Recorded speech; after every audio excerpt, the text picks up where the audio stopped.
Hey, Keish. Hey, How are you? I'm doing well. How are you doing? I'm good. I'm good, girl. Just glad it's Friday. Same. It was a long week. I know, right? Oh my gosh. Yeah, what do you think about this week in soaps, though, girl? Um, if there were a few crazy things, mostly that happened today. Mm-hmm. Well, between yesterday and today, but I feel like um, I don't know. I think I was expecting a little more drama this week based on everything that happened last week with Phyllis in particular. Mm-hmm. But I mean, it was just kind of so with that storyline. Like we knew that we pretty much knew what was going to happen. There Yeah, wasn't anything surprising that happened this week when it came to that storyline. I know, right? It was kind of like, I mean, Mm-hmm. okay, we knew that the evidence was going to be planted. We Mm-hmm. knew that eventually Diane was going to get arrested. All of that. We knew all that was coming. So it was just like, okay. But what's going to be crazy is next week, though. Yeah. Girl. I don't, to me, it's like, I mean, but it's 110% Phyllis. Oh, because absolutely. because all of this, the planning, everything she's been doing for the last 8 months, all of this stuff, even was supposed to go down on Monday's episode on the 17th. Even that, it's like, girl, you keep just racking and stacking up things. You know what I'm Right. saying? You know what I'm talking about, then, right? Well, I don't know what happened Monday. Oh, okay, okay. I'm Well, just talking about her situation in general. yeah, I mean, it's always like she's always in something. And instead of just letting this whole thing play out, Diane probably will shoot herself in the foot eventually. Mm-hmm. She's trying to exacerbate the situation, right? Mm-hmm. But she's exacerbating it by adding all these old crazy ideas. Okay. Yeah, and it's getting worse. So I don't know if anybody's seen. Well, if you're in Canada, you definitely seen that episode today. But okay, girl, we jumped into it already. I didn't even give a formal introduction. All No right. trish today. No, she has some errands to do today, so it's just us. Okay. Like back in the day, old school. Yeah. It feels weird now without Trish. I know, right? All right, welcome you guys to CBS Soap Dish Recap, where Keisha and I are going to recap both The Young and the Restless and The Bold and the Beautiful for the week of April 10th through April 14th. And then we do The Young and the Restless first, Bold and the Beautiful in the second half, and then we have a segment, Flip the Script, and Who's Taking a Seat. Yep. All right, so let's go ahead and jump into this. We got a lot of folks in there, and if you see are you also on the YouTube side, Keisha? Or not Yes, yet? I. Okay. All right. So if you see anything good in there, let me know. Okay. All right. So let me go over. Oh, I was in the right place. Okay. Hold on 1 second. So I'm gonna do the summary for the Young and the Restless this week. All right. So for the week of the 10th through the 14th, Summer and Daniel are determined to get to the truth about Stark's involvement in Phyllis's death, and Tucker tempts Ashley with marriage. Chance reveals to Summer that Phyllis was poisoned and discovers the poison at the GCAC, and Christine confesses that she and Paul are over. Stark is furious and goes searching for Phyllis, and disguised Phyllis attends her own memorial, and Chance gets confirmation that Diane bought the poison. Jack and Diane are appalled when she's arrested at Phyllis's memorial. Victoria tempts Nate with de- desk sex, and Abby moves in with Devon And then Stark threatens Phyllis's life. Mariah and Tessa introduce baby Aria. Nick catches Victoria and Nate as Jack learns evidence against Diane is solid. Alrighty, so where you want to start first? We may as well just go on and jump into the Phyllis drama. Okay, yeah, so girl, what do you think about that whole thing of her? I guess she had to really see it for herself, the impact that she was going to have on her kids. I mean, what do you think about that? I felt like that was a very narcissistic type of action. It is. You disguise yourself to go to your own funeral to see how much people loved you. Right. Basically. Mm-hmm. It was just typical Phyllis. Yep. And it was like she was standing there almost enjoying and basking in the words that people were saying about her. Mm-hmm. And not even really thinking about the pain that she was putting them through. Right. Mm-hmm.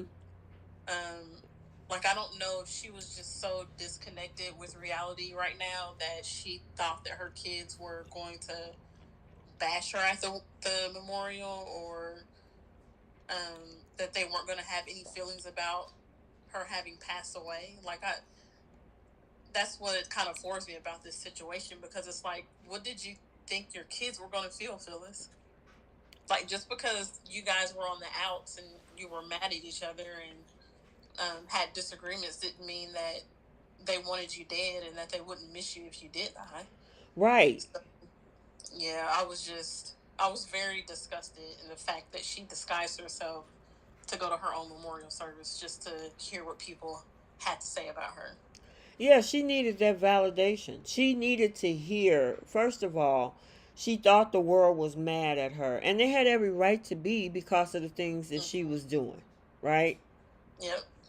Now, is Diane a saint? Absolutely not. We've talked about that over the last several months on this show. However, Phyllis also has to take accountability for this particular, things that she was doing. And even Lisa Blooms, welcome. That's a new name we seen in the chat. Welcome to the chat. And everybody else, I see you guys. Hey, Aditha. Hey, Nina. Hey, Bree. Simone. Delmonica. Mary. Hey. Lisa said this Phyllis storyline is so disturbing and just wrong. As much as she talks about Diane, this makes her no better than Diane. Absolutely. Yeah. Yep. we kind of said that last week about the comparison between what she's doing and what Diane did, which both were wrong. Both were terrible things that they did, because they did what they did affected their children and their family, their families, people that loved them, and it was selfish. They were only thinking about themselves. However, Phyllis premeditated this whole thing for a couple weeks or so, and I think Diane's may have been like almost a spur of the moment thing. Like, I don't think I said last week, I don't clearly really remember the whole thing that Diane did, but okay, so here it goes. Just a comparison to me. So look like what happened is back 10 years ago when they had Moira, I forgot her last name, the other Diane. Yeah. When she played Diane, that she caused so much manipulative havoc in town. She didn't kill anybody. She was just highly manipulative, right? Yeah. What happened is that she texted everybody, right? And they all, or message, and to let them know that you're going to be in the park. All them people showed up. Now, they didn't have a reason to show up. Well, they had a reason to show up, but they didn't have to do it. Just because somebody tell you to come at night in the park don't mean you got to go do it. But they did it, right? Which placed them in proximity. However, she got bashed on the head, which that actually happened. Phyllis, nothing happened to her. Plus, they stole 2 corpses from the morgue. And then one of the driver passed away. You know what I'm saying? So to compare what happened, nothing even happened to Phyllis. Y'all set up this whole strychnine and, left it at the house and all this so kind of stuff. But Diane actually got bashed on the head, literally. Which is why Deacon had to take her and get her fixed up in LA, and the rest is history. I think they just added that storyline in 2022. But I mean, it's just stupid to me. Yeah. Either way, I don't feel sorry for either one of them because they both did something crazy, some messy stuff. But the fact that Phyllis came back, she didn't leave town like she was supposed to. Came back to watch her memorial service, standing there smiling and almost reveling in it. That part was sickening to me. Yeah, Bree said this is one of the worst storylines Y&R have had. Phyllis literally took pleasure in people talking about her, singing her praises, just raggedy. Yeah. Mary says nobody saw Phyllis at the memorial, not even her bright red lipstick. I mean, she looked like Phyllis with dark hair. Right. And then the way that they wrote this script, normally anytime I don't care if you've been burned, dismembered, or whatever, they do an autopsy. You know what I'm saying? So for them just to take blood and not test the burning corpses that they had, they would have seen that this ain't Phyllis. Yeah, and I guess I'm confused about the poisoning part of it. Because did they, like you said, there's a corpse there that isn't Phyllis's. So did they actually test that corpse to see if it was poisoned? No. Or are they just arresting Diane based on the fact that she had poison in, I guess, I guess that part I wasn't sure about, maybe because I wasn't completely paying attention a couple of days as I was watching, but I don't see how that connected.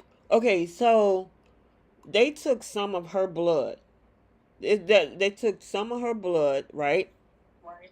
Added poison into it, because remember the guy that talked to Chance that was in the so-called accident, thrown 50 feet away, he was the one that pushed this. That, remember, Stark paid him, so he was the one to say, hey, we sent the blood off. He sent the blood off with poison in it.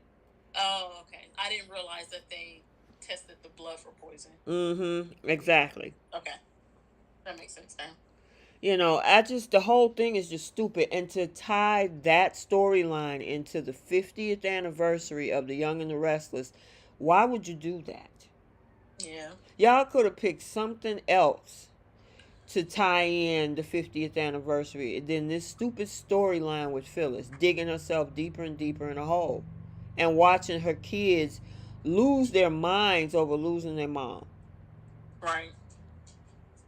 What I did think was one of the sweeter things that came out of the memorial service was Lucy showing up for Daniel, surprising Daniel.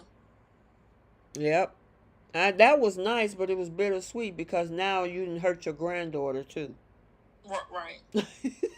So she came back for her dad, but she's thinking her grandma's gone. Right. I just thought it was a sweet moment when it was. She showed up and he wasn't expecting that. And it surprised him. Yeah, that was cool. What did you think about Danny singing?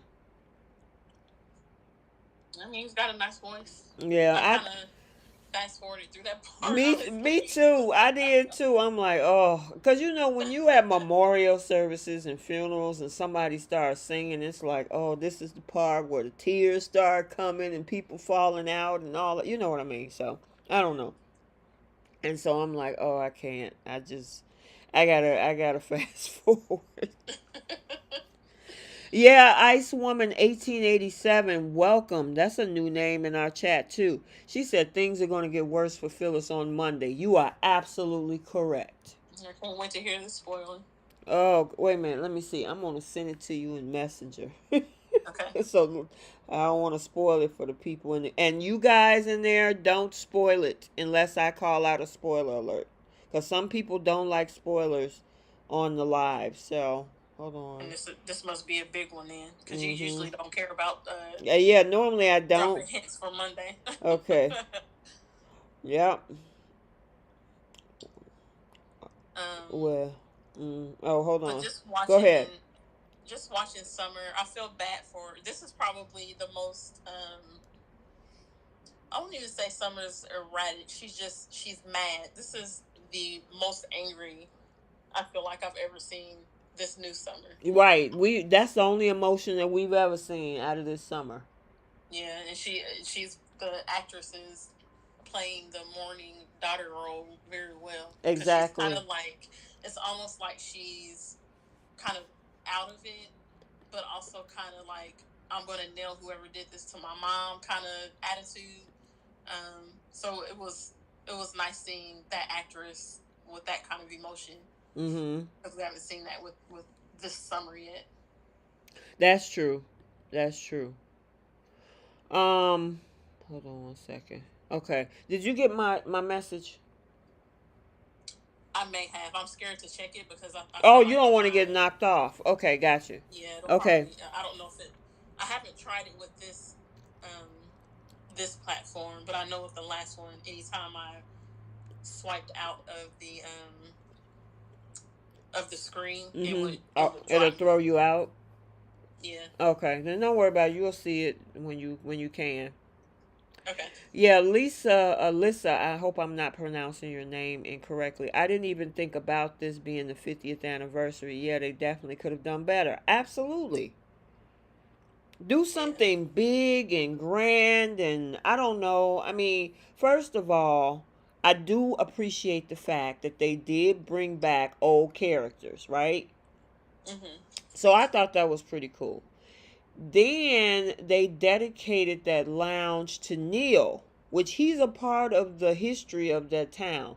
So that was excellent of the 50th. And of course Mamie and Danny and quite a few other folks that came through, and they're not done yet because Shamar Moore is coming too.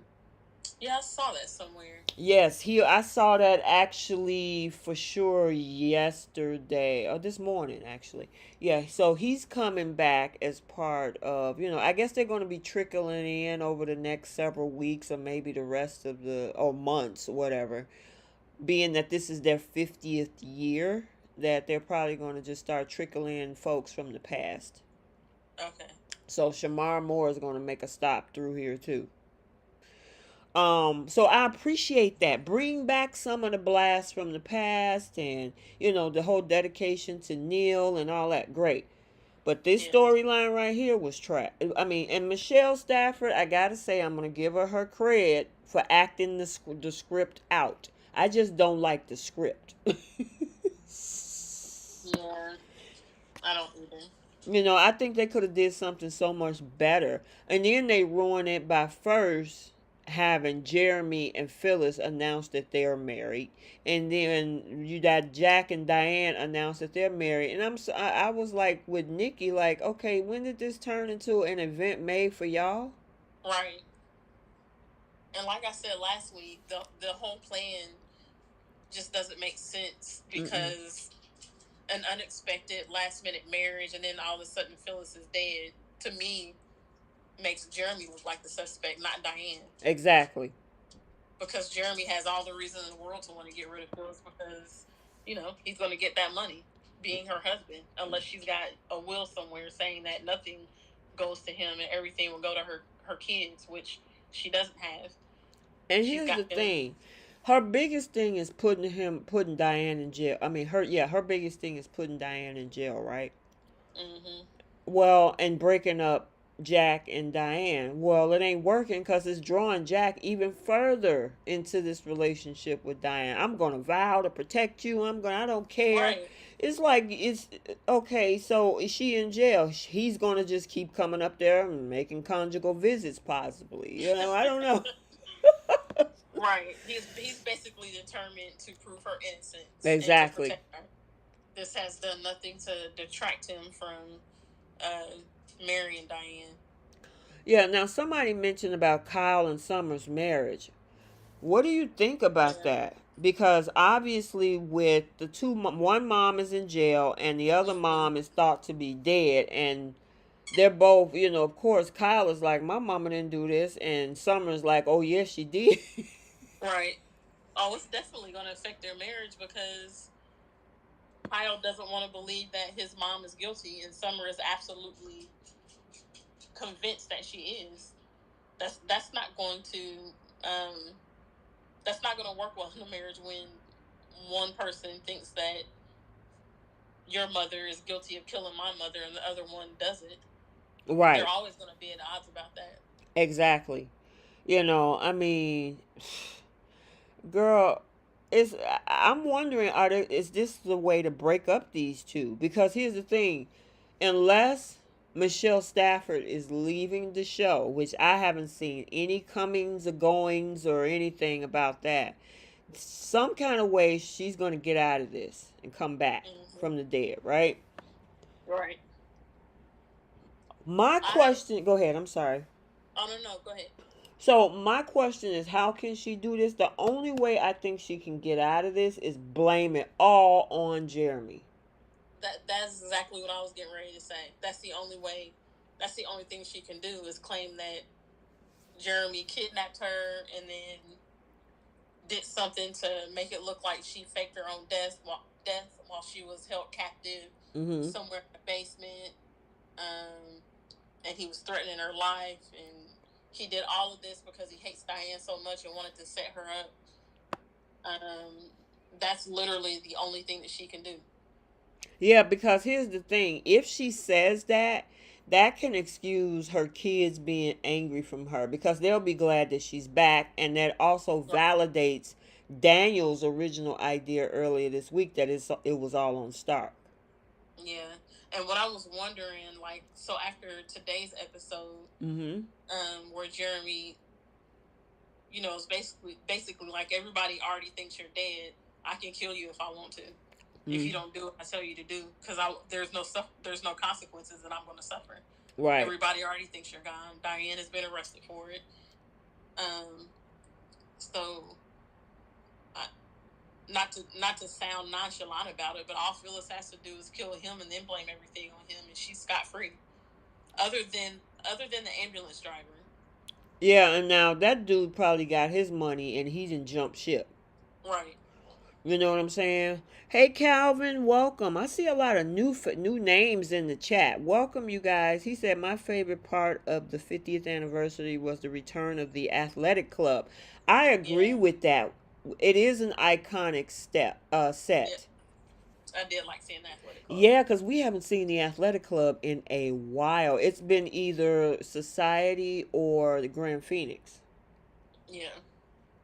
Or the coffee house or something. But that's it. So it was nice to see the GCAC back. Even the hotel rooms, them old rooms that they used Yep. to, yeah, all of that. So, Isn't that where what's his name? Tucker. hmm Isn't he staying at the athletic club? I think Because his so. room didn't look like a Grand Phoenix room. Yeah, I think he is. So they probably for before the anniversary, whatever, they probably just had the scene of that one room instead of that whole grand Yeah. entrance. You know what I'm saying? So Mm-hmm. yeah, I wonder did they have to destroy because we haven't seen the Grand Phoenix in a while. So I'm wondering, did they take down the Grand Phoenix in order to build up the GCAC set? Right. Probably. Probably. Because you're right. We haven't seen the Grand Phoenix. Wait, where's Daniel staying? Because him and Lily were just in his room. There, he was staying at the GCAC. That big Okay. old girl, that big old bed that Daniel was staying in looked so comfortable. When he was balled up, I'm like, dang. And she was standing over there, but she laid in on him. I'm like, dang, that bed looked comfortable. Yeah. Shoot. But anyway, So um, I'm wondering if so you know how they basically swept it under the rug, the show, the production, the mm, showrunner. They pretty much swept everything under the rug with how Diane, Jack, and Kyle set up Jeremy uh-huh, to get arrested for stealing that necklace. mm-hmm, And then it was like he got arrested, he got set free, and nobody really suffered any consequences from it. Nobody really found out that they set him up. Jeremy got out of jail, so everybody was pretty much scot-free of what happened. Mm-hmm. I'm wondering if they're going to do the same thing with this Phyllis storyline, where Jeremy is going to become so maybe abusive towards Phyllis, or he's actually going to try to kill her, and she's going to be able to defend herself against him and turn it around on him to where he is the one that ends up getting killed. I wonder if they'll do it like that, and then they're just going to brush all this other stuff under the rug because, Jeremy really turned out to be a violent, angry, crazy man. So then it's like, well, we're just going to forget about the fact that Phyllis set this all into motion. Well, and this is how we're going to let her off. I mean, right now, if they leave her where she's at, she's pigeonholed in this storyline. There's no way out. You're dead to the world, right? So Right. somebody got to give. It's either going to be her or him. You know what I'm saying? And I do know that James Hyde is coming up on his time on the show being over. I think he made an announcement on social media. So whether he skipped town or whether something happens to him, which that'll be revealed next week. Yeah, he's done. So more than likely he's gonna be leaving the show. So yeah, you know what I'm saying? Yeah, I just wonder if they'll even if it does work out that way, I just wonder if the producers or the writers will just ignore the fact that Phyllis set this whole thing up and just let her get back to her normal life, and they not even address the fact that she was originally the one that initiated this whole faking her death thing to just get past them. Well, here's my thing, Keish, is that were you finished? I'm sorry. Were you finished? No, I was done. Okay. I would say that they probably, because otherwise this storyline has been going on between Diane and Phyllis for months. I mean, this has been going on since last summer almost, when Diane came to town from LA. And all of the lies and all of the stuff she did with the reporter and the stuff that she did with Ashley and Nikki and bringing Jeremy to town. And I mean, it's just been nonstop, one after the other after the other. Either they're going to have to put an end to this storyline and maybe let them just hang out in passing. Because, I mean, there's other storylines that they need to blow up. Like, this whole thing that's happening at Newman with Nate, Victoria. What we doing with Tucker? Tucker and trying to sell his company, and what else? Who else is? Oh, and then the babies. You got Sally, and Adam look like they getting back closer. So, they gotta move on. We can't continue to go back and forth and around in circles with this Diane Phyllis thing. Yeah. You know what I'm saying? Go ahead. Yeah. A part of me wants them to just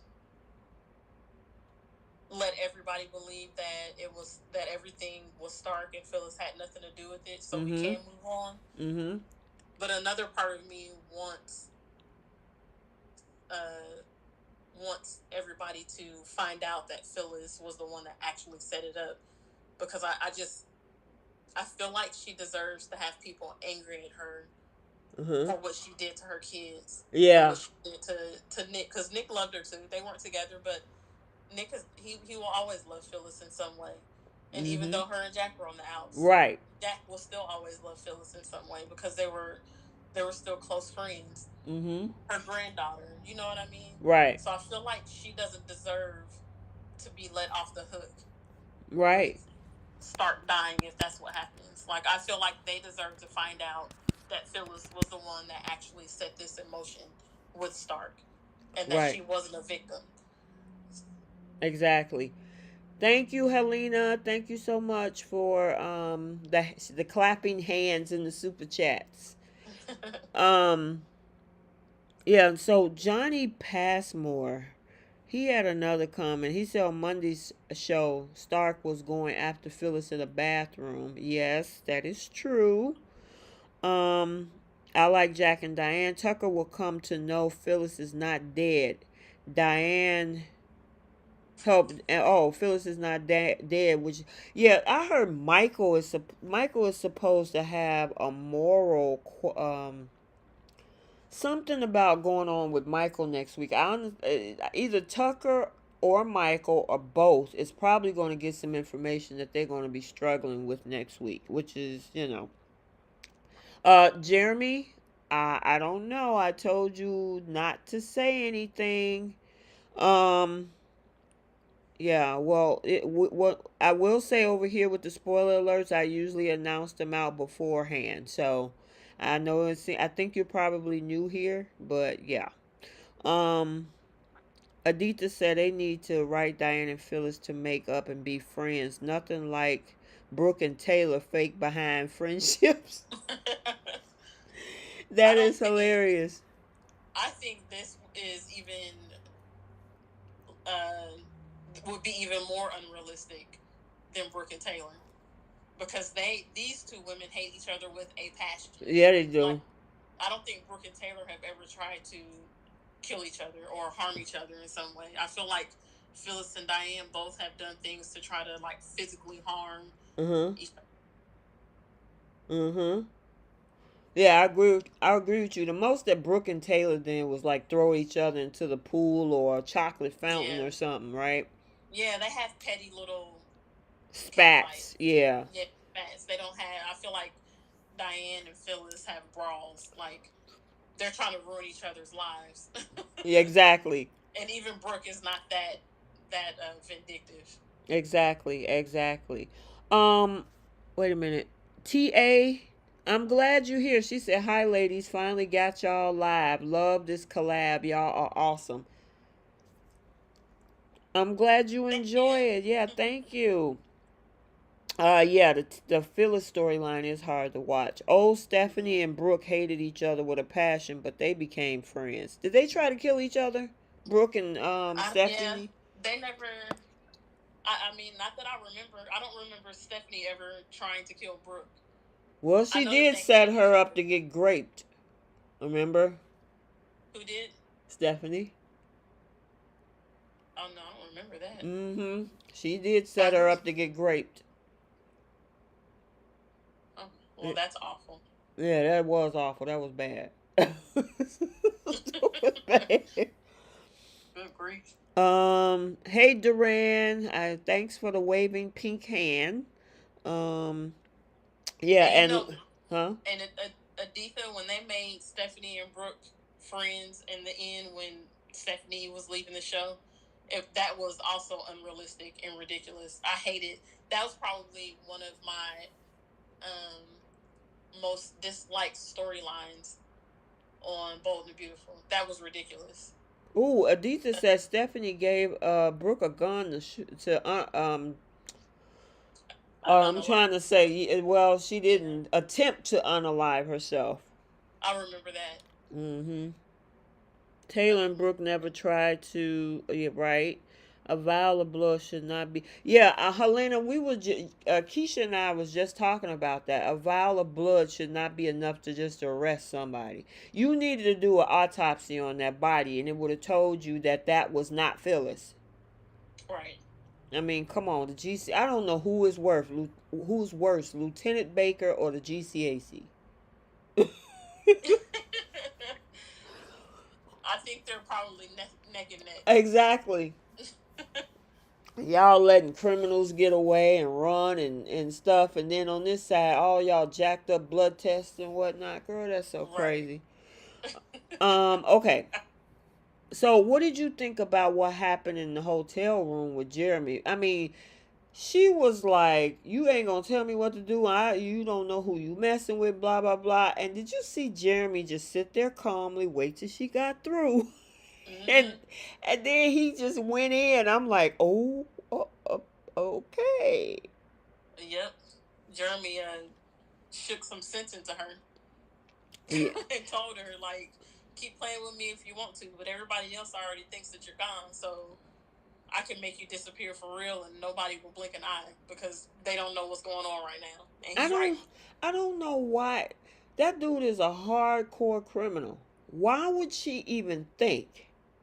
I mean, this ain't that man is not Jack. That man is not Nick. That ain't even Tucker. Now you may be able to talk crazy to some of these folks in General City, but exactly, this dude right here ain't playing with you. It's just something else that shows how little Phyllis actually planned for this. She was thinking of immediate result, which was Mm-hmm. I'm going as soon as my kids find out that I've passed away, they're going to be devastated. She didn't think any further into the future past her death. Oh my gosh. She didn't think about Mm-hmm. how that investigation would go. She didn't think about how now Jeremy basically will have all the balls in his court Mm-hmm. because everybody assumes, thinks that she is gone. Mm-hmm. She didn't think about any of that. She didn't think about what she was going to do after everybody thought she was gone. Mm-hmm. Because it was like, as soon as that happened, and when she was in the hotel room, she's like, what am I going to do now? And it's like, how is that not something that you think about when you're planning your death? Exactly. I mean, what do you think was supposed to happen after now everybody thinks you dead? She like, I didn't even think about that. Really? Right. She got that immediate satisfaction of listening to people mm-hmm. tell talk about their memories with her at her memorial service. Now the memorial service is over. Mm-hmm. What do you have left? Exactly. And she ain't think ahead that far. Like she didn't. She didn't. Not at all. Um, Getting to the roots. Welcome. It's a lot of new people, new names popping in this chat. I've noticed that too. Yeah, getting to the roots. Welcome, welcome, welcome. She says, "Hi, ladies. I really enjoy your show. Thanks. Thank you for stopping in and enjoying the show. We really appreciate it." Hi. Okay. Yeah, I totally agree with you. There was no plan of action past that point. Mm-hmm. I mean, he even told her, look, we got money. I mean, not money. You got a trip you need to be taking. Go off somewhere by yourself. I don't see how you can just up and do that. You talking about leave my kids, my best friend, and say goodbye forever. Just like that. Right. Girl, she wasn't thinking. She was so caught up in being so angry at Jack proposing to Diane that it just clouded out any good judgment. Yep. And then when reality sat in, then she was like, "Oh, wait a minute." I screwed up. I screwed up. She was like, "What am?" Remember, she said that in today's episode. Like, what am I doing? Yep. And your kids are just, I mean, poor Summer. The girl was crying and carrying on. I'm like, there's no way. I'm surprised she didn't come off that corner over there and start running. Oh, I'm here. I'm here. Yeah, and you just let her go through that? Girl, please. Yep. But right now. But then when Diane got arrested, you see she was happy about that. Oh, of course she was. Mm-hmm. She had she had a little smirk on her face when it happened. Mm-hmm. Exactly. Yeah. Because that was her whole plan with having that memorial service there in the first place. That's what she told Chance, is if we have it, she wanted to have it where Phyllis passed out. Mm-hmm. I'm not sure what that had to do with anything, but she said that something about if Diane was there, then her reaction in the funeral would, I guess, give him a hint of whether or not Diane had anything to do with her mom's death or something. It didn't. It was stupid. It was stupid. Yeah, it didn't make sense. It didn't make sense because then, at first, Diane was like, "Well, I don't know if I should go, but then if I don't go, then it's gonna look like I'm guilty. If I do go, she's gonna." Girl, I'm like, sheesh. Someone needs to go somewhere and sit down. I understand she upset because she think her mom is, gone. But she was like hell on wheels around there. I mean, yelling at people, just being disrespectful. Yeah. And I mean, granted, I understand people can go through certain things of grief, but your husband, your father, come on. Yeah. And you know what? If I was Diane, I understand that maybe she was looking at it from the perspective of I want to be there for Summer, but I wouldn't have gone there. I wouldn't have gone to Phyllis's memorial. We hated each other. Mm-hmm. But Kyle And told her to regardless be of if there. I wouldn't have cared if my son asked me to go, if Summer asked me to go or not, because it's not like her. Well, I guess her and Summer were civil with each other. They got along. But Wow. I would feel uncomfortable being there because I know my relationship with that person was not a good one. And not that I, would wish ill will towards someone or Mm-hmm. celebrate that someone has passed away or anything like that. I just wouldn't feel like it was genuine. Right. So I would have Exactly. stayed home. Mm-hmm. You see, Victoria didn't go. Right. Victoria didn't go. Devon didn't go. Devon or Abby. Yeah, Devon, Abby, um, Sharon wasn't there. Nope. There were several people that probably would have would have made more sense, honestly, being at the memorial service than Diane would have. Especially Abby. I mean, Summer is Yeah, her niece. right. Ashley wasn't there. Nope. Nope. Nope. Nope. Ice Woman 1887. Welcome. There's another new face. She says, anyone else think that this whole Phyllis thing is going to spell the end of Kyle and Summer? You know Yes. what? I would be open to that because I want to kind of see if they can explore that whole Kyle and Audra thing. Colin Audra. Remember, Audra was flirting with him at the gala. Yeah, that Uh, was like a little 5 second I know, but why not? flirt Let's, though. because that whole thing with Summer and Kyle is getting kind of boring. They're kind of reminding me of Hope and Liam. Calvin said, "Here's to many more live chats. Big fan on the podcast side." Oh, Oh, thanks. okay, so he's been listening to us on the podcast and he decided to come over to the YouTube side. Okay, cool. He said, but the live is even more fun. Yeah, you guys on the podcast side. Yes, we are on YouTube. So if you want to join in the chat, get a chance to chat with other YouTube people, well, soap fans that are watching, yeah, we got a whole separate conversation going on in the chat box on the YouTube side. So you can Okay. always switch over. Hey, let me ask a question and drop a one in the chat. If you are from the podcast side or you found us through the podcast side, drop a one. Because I know some people kind of mosey on this side. So we already know that Calvin is from that side. Welcome, welcome, welcome. I appreciate you. Okay. Bree said Phyllis barely tried to disguise herself. She almost wanted to get caught just standing there all stiff. Right. She was so at first I was trying to figure out like if Summer said she purposely made the memorial small because she only wanted people there that loved her mom or whatever it was that she said. And I'm like, how's Phyllis standing there? Nobody's noticing. But then I realized that she was standing with what looked to be like the wait staff or something like Right. that, the servers. So she was blending in with them. Mm-hmm. But that was still way too risky because there wasn't a lot of people in that room. And although she had on the wait staff uniform, Mm-hmm. obviously you're Phyllis. Right. You know, I mean, somebody should have noticed her. Only, I mean, even with them glasses and that wig on, everything else is Phyllis. You know what I'm Yep. saying? So, I mean, I understand people are all full of grief. Maybe they're not paying attention. You know what I'm saying? Yeah. So, I don't know. But, girl, I'm over this. I just want this storyline to be done with. You know, I don't know. I mean, it looks like she's still going to be in jail to the end of the week. So whatever is happening in the beginning of the week or whatever, I don't know if it's going to have an impact on her getting out of jail. You know what I'm saying? So just go ahead and get this thing over with. Get back to your kids so we can move on to something else. Please. Please. Okay, so let's move on to a different storyline. Let's get Devon and Abby out the way. Girl, did you see her talking about as soon as she got there, she asking for more storage? Mm-hmm.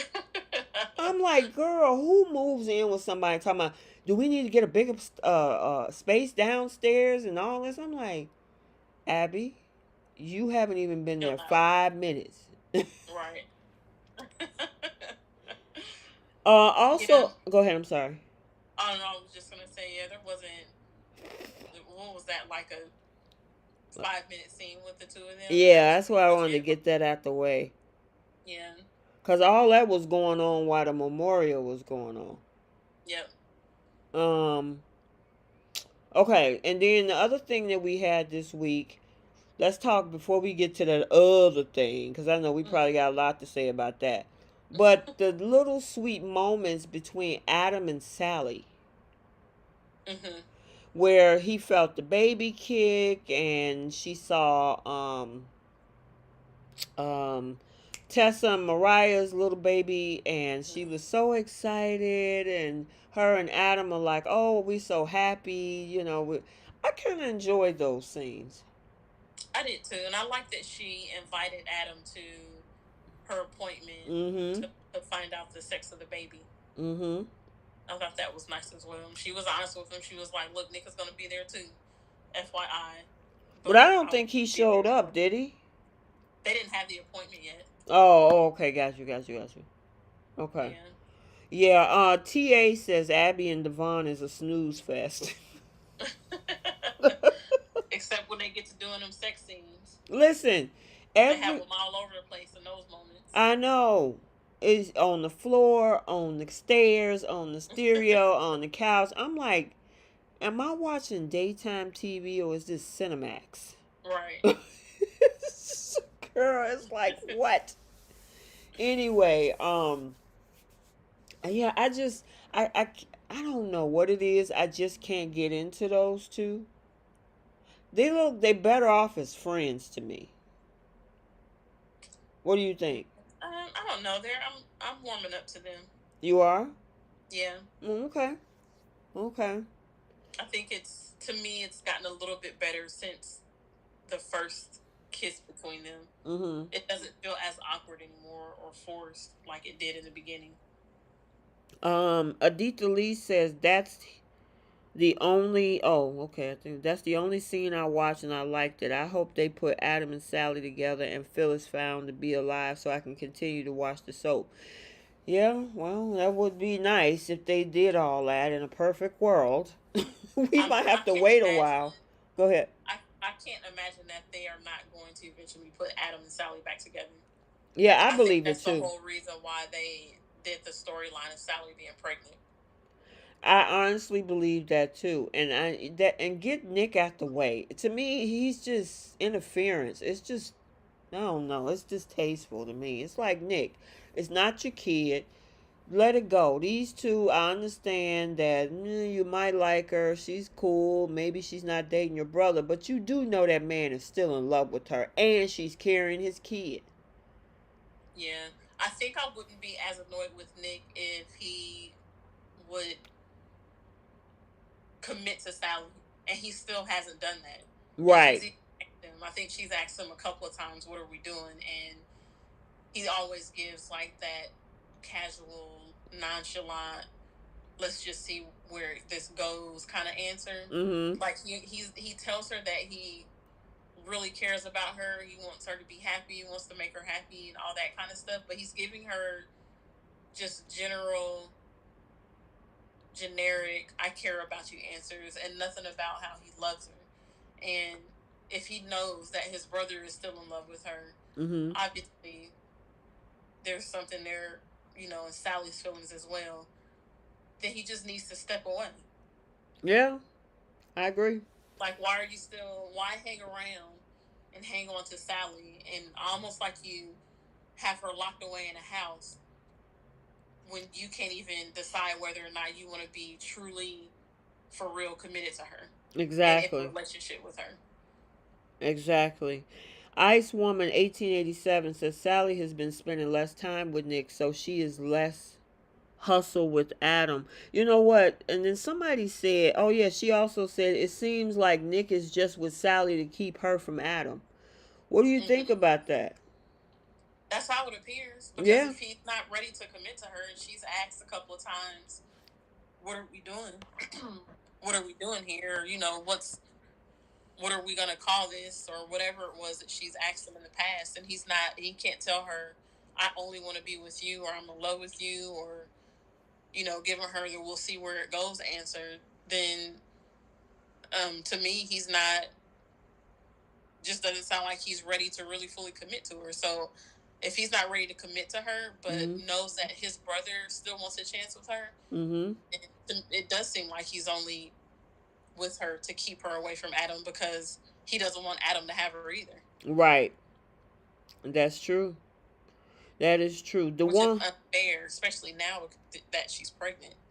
who is Rachel and Ross? Does that name sound familiar to you? Friends.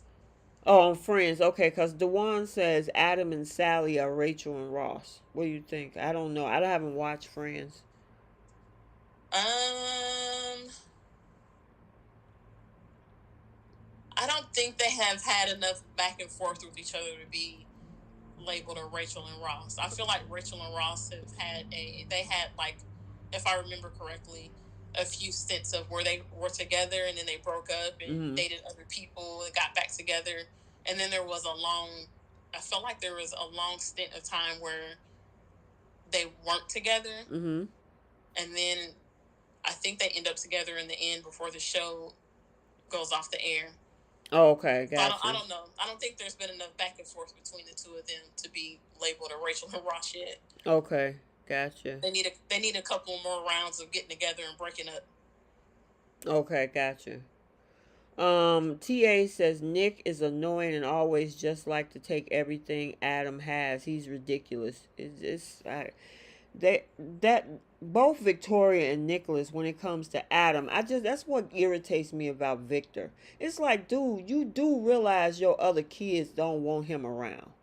Yeah. Now Nick keep kind of straddling the fence. One moment he's having a good conversation with his brother, and the next moment he's throwing digs at him. You know what I'm saying? But Right. Victoria is like, nope, not happening. I don't like him. Keep him away. Let somebody else do it. Yeah, Victoria never lets up on Adam. No, not at all. I mean, that man even tried to help her with her own wedding to keep Billy away and all this stuff, and that still wasn't enough. I think that was probably the only time where Victoria was civil to him. Right. Exactly. But still wasn't like, they still never had any moments that, like the kind of moments that Adam and Nick have had with each other, where it seems like they're going to be friends. Mm-hmm. Always just been a thank you, Adam, and like moving on to the next thing. Well, just like Aditha Lee said, Nick and Victoria are only happy when Adam is miserable.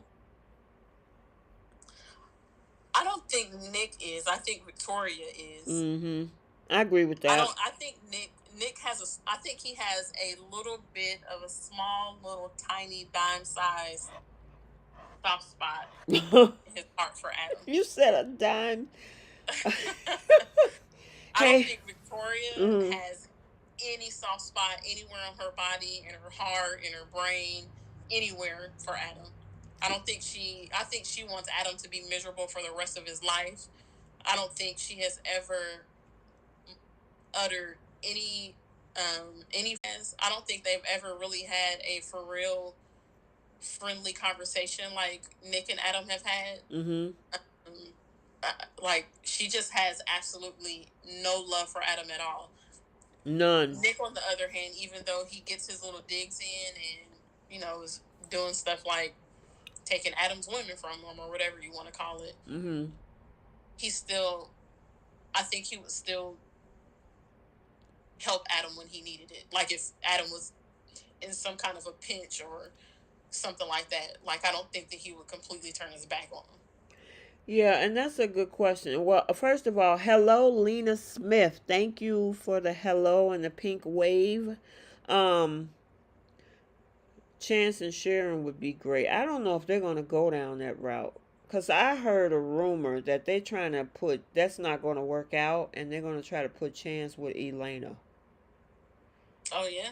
Yeah, that's what I saw. I don't know how true that is. I gotta keep doing some digging. Ice Woman 1887 says, "What has Adam even done with Victoria?" I mean, he hasn't. What is he? I mean, well, I know she was pissed off about stuff that happened in the past because there was some stuff that Adam did do, To but her specifically?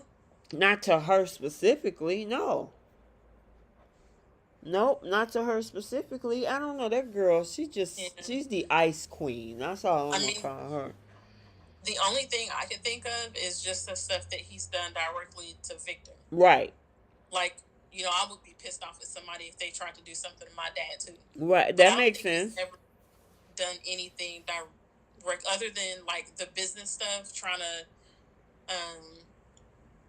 you know, take positions and stuff like that from each other. Mm-hmm.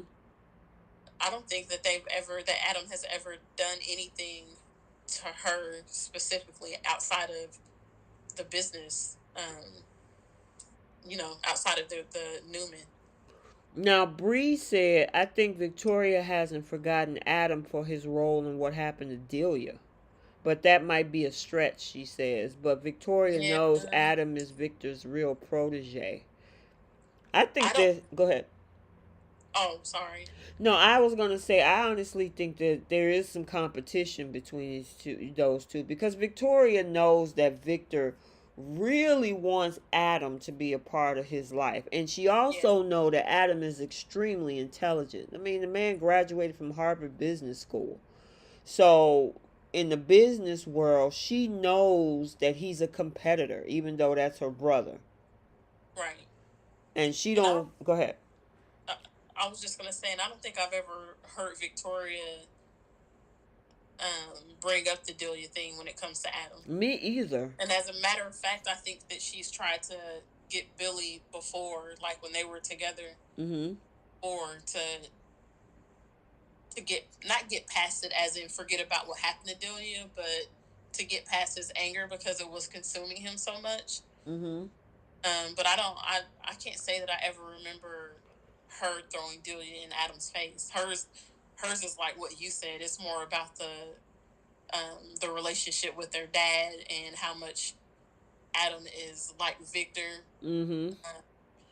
I think there's a little bit of jealousy there, and she knows that Adam is, like you said, Adam is intelligent. He's got that Harvard business degree. He's a threat to her job.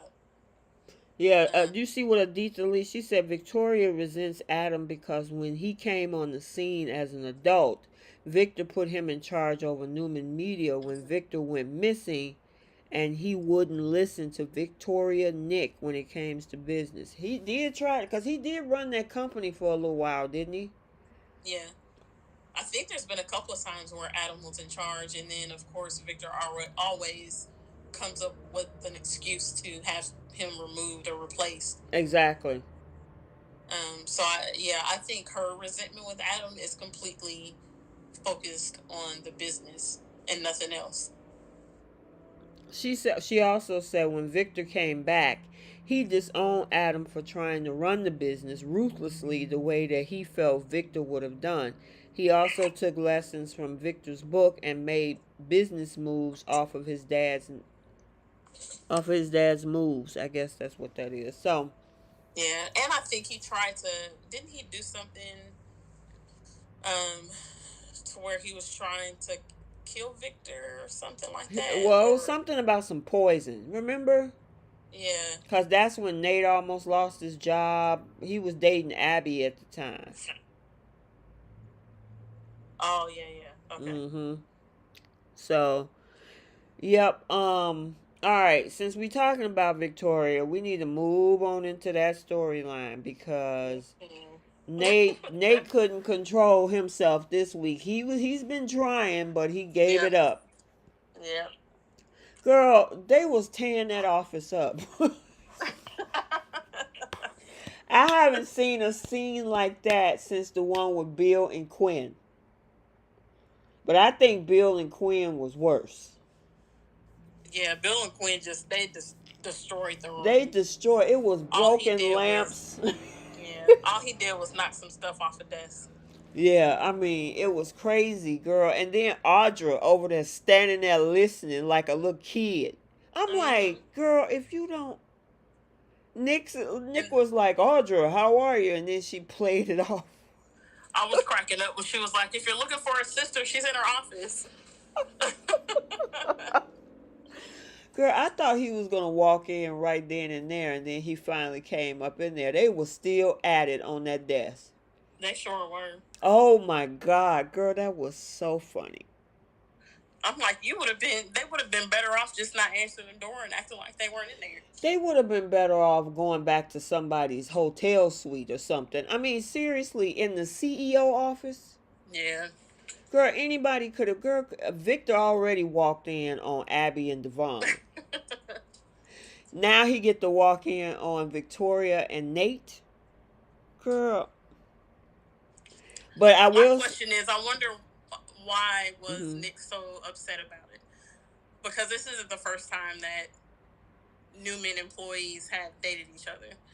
So is he upset about it because it's Nate and because he didn't want Nate there in the first place? Or is it because Nate has a girlfriend? Because I can't imagine that he would have gone in on Nate the way he did just over Elena. Girl, listen, Nicholas is a self-righteous hypocrite. Because, I mean, and just like Victoria told him, how you going to talk about me when you were dating and sleeping with the CEO of Newman Media and they were on the couch in her office, and she's also pregnant with our brother, and I kept that a secret too, so you need to just stop. Yeah, that's why I'm thinking that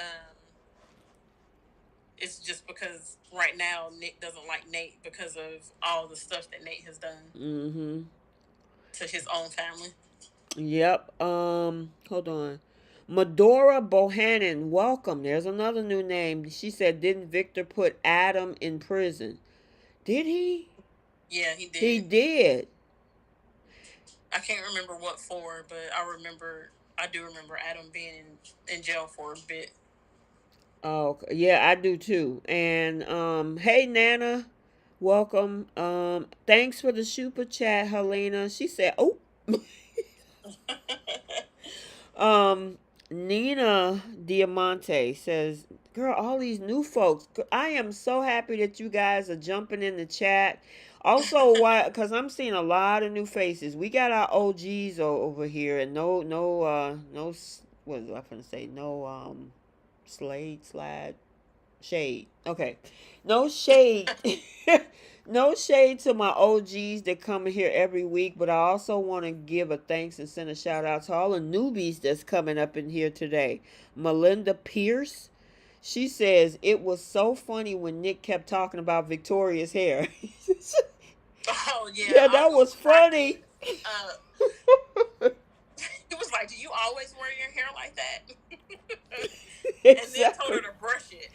Girl, plus her button was out of place. Girl, her hair, because if you notice, she had this one big old curl that's sticking straight up in the top of her head.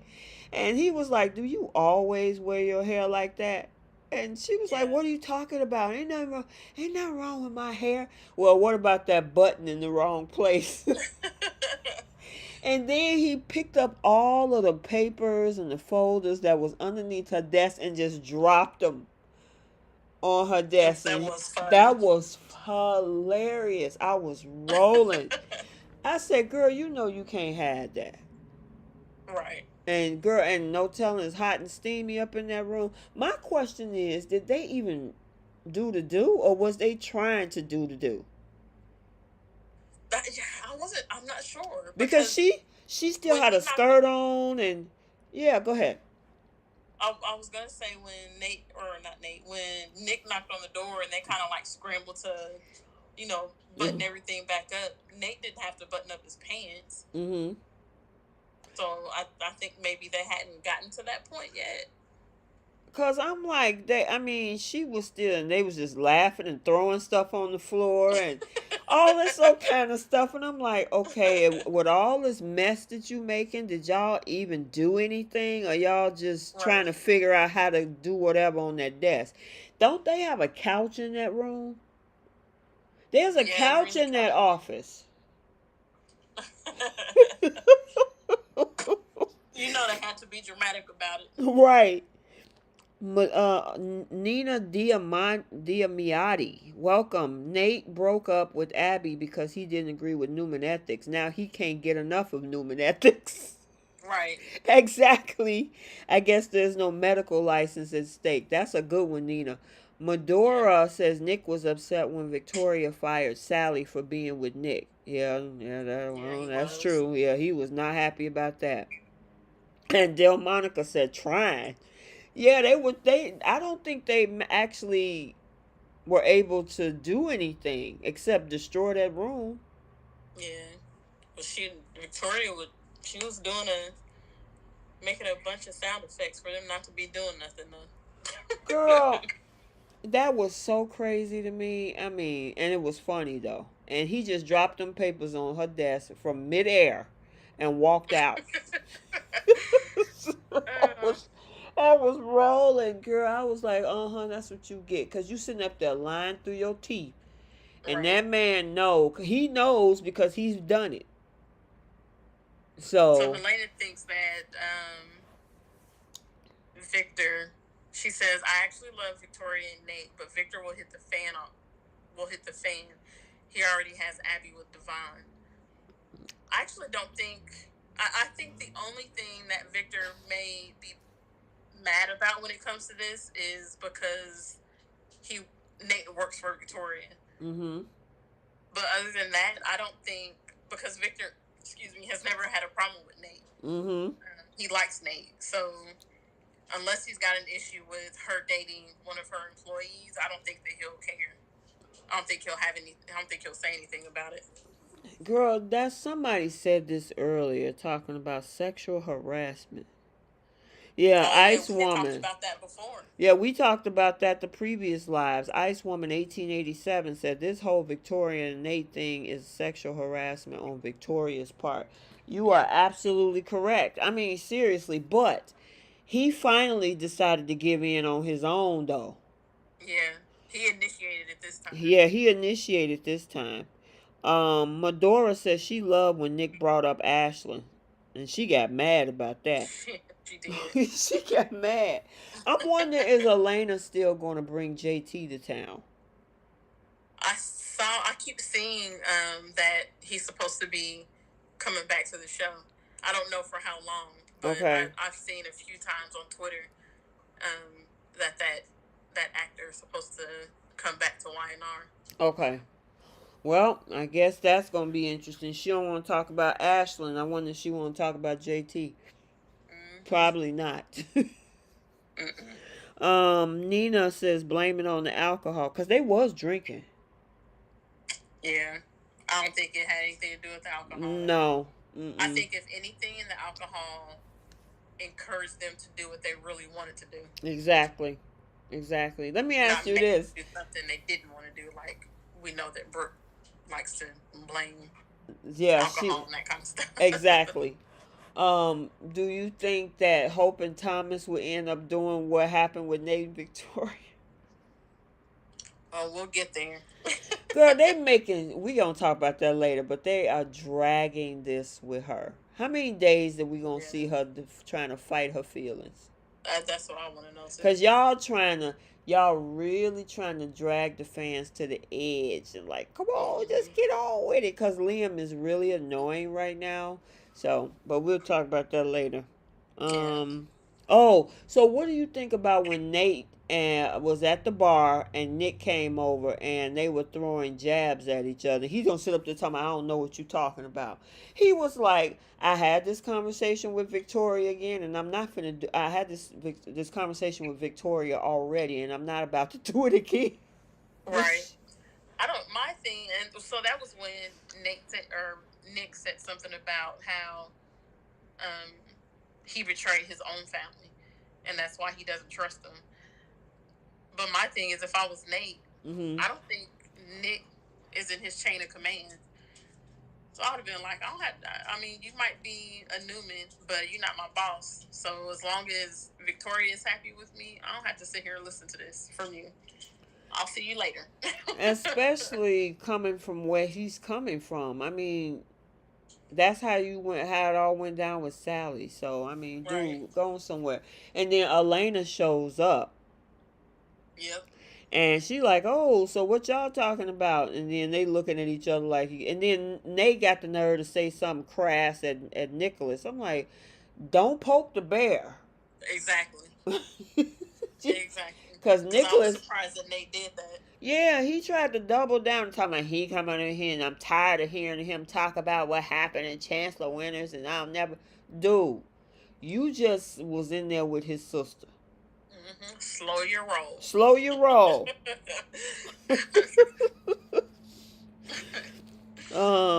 Oh, Ice Woman says you don't date someone higher or lower in the company because the different power dynamic.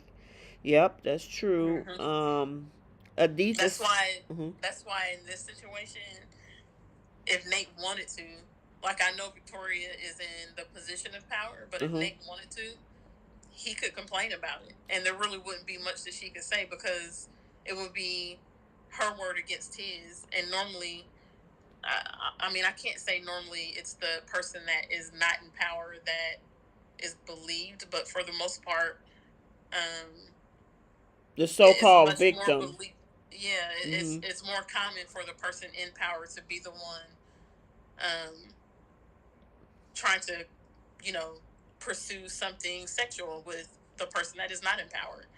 So the only thing that Nate wouldn't have on his side is that he's a man, because it's usually the other way around. But Nate could absolutely get her in trouble, or even the accusation alone would look bad on Victoria. Right. I agree with you.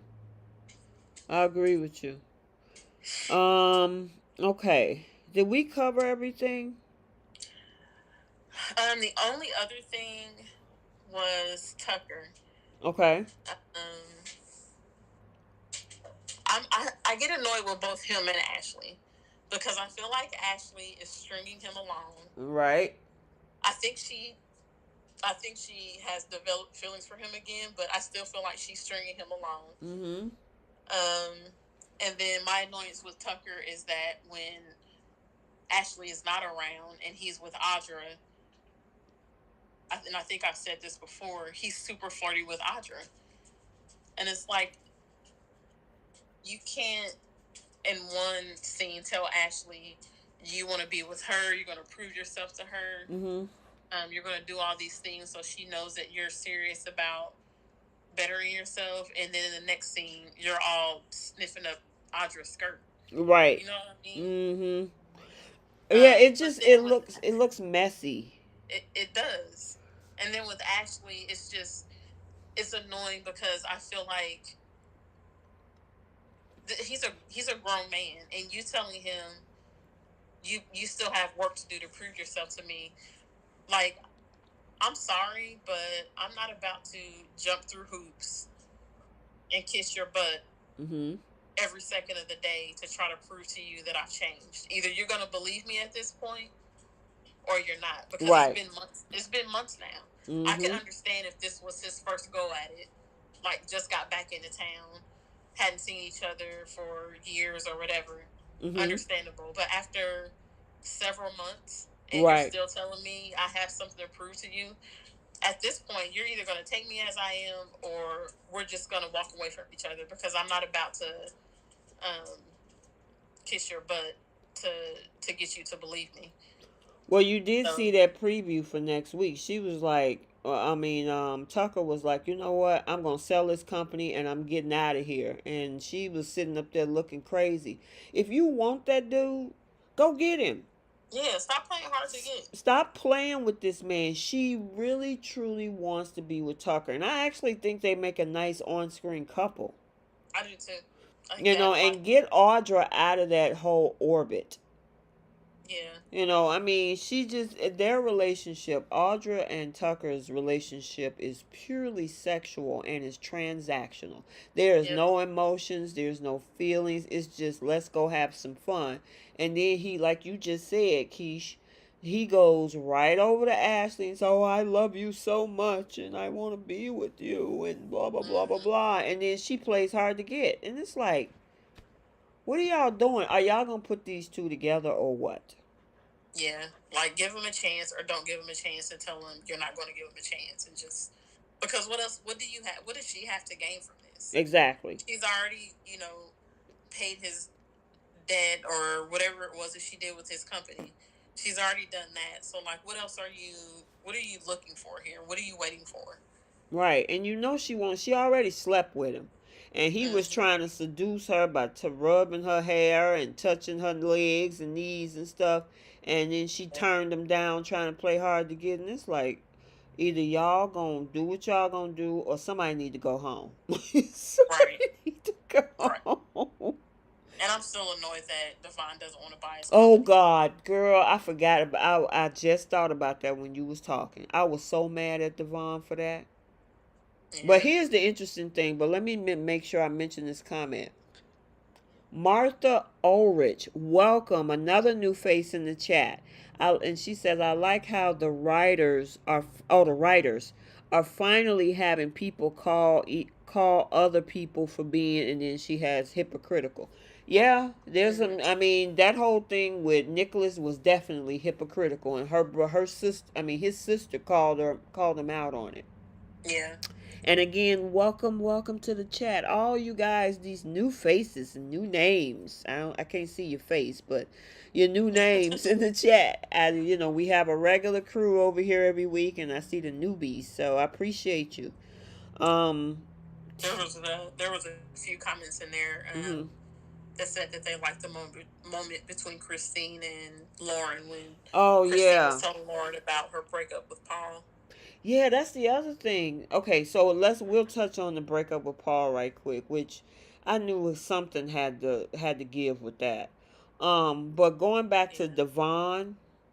Girl, did you hear what he said? He said, "I'm going back to Chancellor Winters. I'm Mm-hmm. not buying Tucker's company." And even Jill said that she would buy it. And I'm like, dude, okay, so wait a minute. Jill got a 2-for-1 special. She got Right. you back and the opportunity to buy your father's company, which should have been you and your son's legacy or Right. generational wealth. How dumb Yeah. is you? Yeah. I don't understand his train Girl, of thought with that. and the thing is, with Chancellor Winters, he don't even own 51%. Jill does. Yeah. She has the majority stake in that company. So she played you. She got the money from Victor. She talked you into coming back to work, because that's what it is. You coming back to work. And then she gonna buy up your daddy's company. Make that Right. make sense. It doesn't. It doesn't. And I'm like, you know what, Devon? You so busy worrying about Abby. You ain't even thinking straight. Even Abby told him to buy that company. Yeah. Girl. And if he doesn't want to have one foot in both companies, then buy it from your dad and then put your dad in charge. Or let somebody else run it who you trust. Well, You he know, ain't, he don't have anybody exactly. left. He don't have anybody left because Lily is over on the chancellor side. Him and Nate aren't talking. I mean, I guess he could have Abby run it, but Abby isn't really a businesswoman. But I mean, it don't have to be somebody. They could just, he bought the company and it's being ran by, I don't know, Joe Blow or somebody. You know what I'm saying? Just Well, get he the may as well company. put Tucker in charge at that point. Right. But he don't trust him. You know what I'm saying? So Yeah. I just think that was just, I was so mad at that I'm like, writers, really? That's what we doing? Right. I was not happy about that at all. Me either. Yeah, TA says Devon is the lamest billionaire ever. Mary says she don't like Ashley and Tucker as a couple. They both try to Aw, control. Yeah, she said they both trying to control each other. that is That true. makes sense. Yeah. Yeah. Did Jill pay Devon back for giving her the money to buy Chancellor? Do you remember that? I don't I don't remember. remember that. Okay. I'm assuming she did at some point Mm-hmm. in order for that merger to happen. I don't know. I don't know. I'm not sure. Jill has been in and out. She don't be on the show that often to keep up with her storyline. And All right, and then what was the other one that we was gonna touch on? oh, Lauren and Christine. Yeah, that whole thing with Paul was destined to happen. I mean, Doug Davison has been having issues with the staff for a long time, and they wasn't going to recast him, I guess. So Yeah, and she kind of alluded to it the last time she was on. mm-hmm. The last time Danny was on, and she saw it was the post, Instagram post that Danny made with Phyllis and Daniel, Mm-hmm. and she said something like, "Well, thanks for letting." She was talking to herself when she was looking at the post, and said something like, "Thanks for letting me know you're in town," while she was out of the country with Paul somewhere. It's like there must be something going on there. And then I think when she finally did see Danny, Mm-hmm.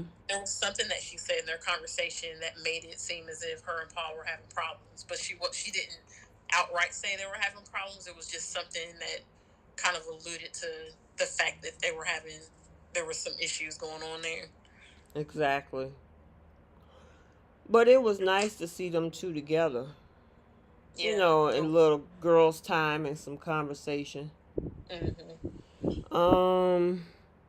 And Mary says that Lily doesn't seem to be a great business person. Why? Because of the Chancellor Winners thing? Probably so. I mean, the thing is that Lily has to remember she is neither of the two of them. Jill got the best out of that deal. Mm-hmm. Because technically, Lily is an employee, and Devon just slid his company into it, which without controlling rights. And that's why I was hoping he bought McCall, so therefore he can have something of his own that ain't got nothing to do with none of that over there. Because that whole Chancellor Winter situation is just jacked up to me. Yeah, I agree. It's just jacked up. Ice Woman says Paul hasn't been on since November of 2020. If they're going to keep Christine around, they needed to split them up. That is true. And she's going to be around as long as this case with Diane is going on, too, because she's going to be the prosecutor. Yeah, I guess I just looked at it as she's rarely on the show herself. Like, I feel like she makes an appearance, I don't know, a handful of times throughout the year. Yeah, but and I honestly, wonder if since she's taking on the new role as the DA, or the whatever that title is, I wonder if they are going to have her back on more than what they have before. Probably so. I mean, the thing is with Laura Lee Bell, I mean, I know she did a lot of work early in the years, but her parents own that. So I think they maybe sold it or whatever, but obviously she still got whatever royalties or whatever that, because I think both her parents are now gone, because the mom was the last one to go a few years ago. Um, so she probably really didn't have to, and I know she has a family of her own, but I guess now with this whole prosecution, they're giving her job back. She gonna be around for a little while. Plus, I heard that they're gonna try to put her with Danny. So, does that mean that Danny gonna be around for a while too? Yeah, I was wondering that too. I don't know. That's gonna be interesting to see how all that unfolds. I wouldn't mind seeing either one of them back on the show. Yep. I can't wait for Shamar Moore. I like him. Me too. I wish he would come back. Yeah, girl, please. He making too much money doing all that other stuff with NCIS. NCIS is paying him a bigger paycheck. No, I thought he's got his own. He's got SWAT. Oh, is that what it is? It's a movie, yeah. But that's part of that whole franchise, isn't it? No, they're not connected, but they're all on CBS. Right. Okay. Yeah. Okay. Gotcha. And they're all police shows. Mm-hmm. Gotcha. Okay. All right, let's move over to Bowl, girl. All right, before we move over to Bowl, I'm gonna need you guys. Oh yeah, Delmonica says SWAT. Yeah. Um, I'm gonna need you guys in the chat to go over and click the little thumbs up button. Hit the like button since you're enjoying the content. And Yeah. then also too, if you haven't subscribed, hit the subscribe button. If you are some of those folks that's coming over from the podcast side and you found the channel, hit the subscribe button. I do daily recaps on both soaps and I also do spoilers. And then sometimes I do, when the sweeps come out, I do special sweeps videos as well. So go ahead and hit that like button while I'm getting ready to bring up Bold. And yeah, we're gonna keep it moving. Hold on one second as I bring up the Bold recap. But make sure y'all hitting that like button. Thank you once again. Those are not super chats. Those are super stickers. I forgot. Those are super stickers. Thank you so much for those. All right. Okay, so for the Bold and the Beautiful for the week of the 10th through the 14th, after fantasizing about sex with Thomas, Hope walks in on her mom with Ridge and then lectures Brooke, declaring that she'll never be like her. Brooke lies about her dinner with Ridge to Taylor, then after spying on Hope and Thomas, asks if Hope is having feelings for Thomas. Hope claims that she has no feelings for Thomas, and Taylor invites Ridge to a family dinner. Steffi tries to calm Liam's panic about Thomas. Hope can't stop herself from having intimate fantasies about him. And then Hollis asks Brooke for another date, and Hope continues to insist that she doesn't have feelings for Thomas while obsessing over him. Mm-hmm. All right. So, where you want to start, girl? Let's just get Hollis out of the way because I'm already Annoyed? tired That's of your him. favorite word. Like I just want the writers to get real. Right. And I said this before when they first introduced Hollis, Mm-hmm. and I don't mean this in like a belittling way, Mm-hmm. but can we be realistic about a billionaire older female and this young waitress? Like, how are you gonna wine and dine Brooke Logan, Hollis? Like, Exactly. I don't. It's just not realistic to me. If they wanted to go with a younger man, and the age isn't even the issue. It's their statuses. Mm-hmm. It's just not realistic to me that a billionaire is gonna take a waitress or a waiter seriously.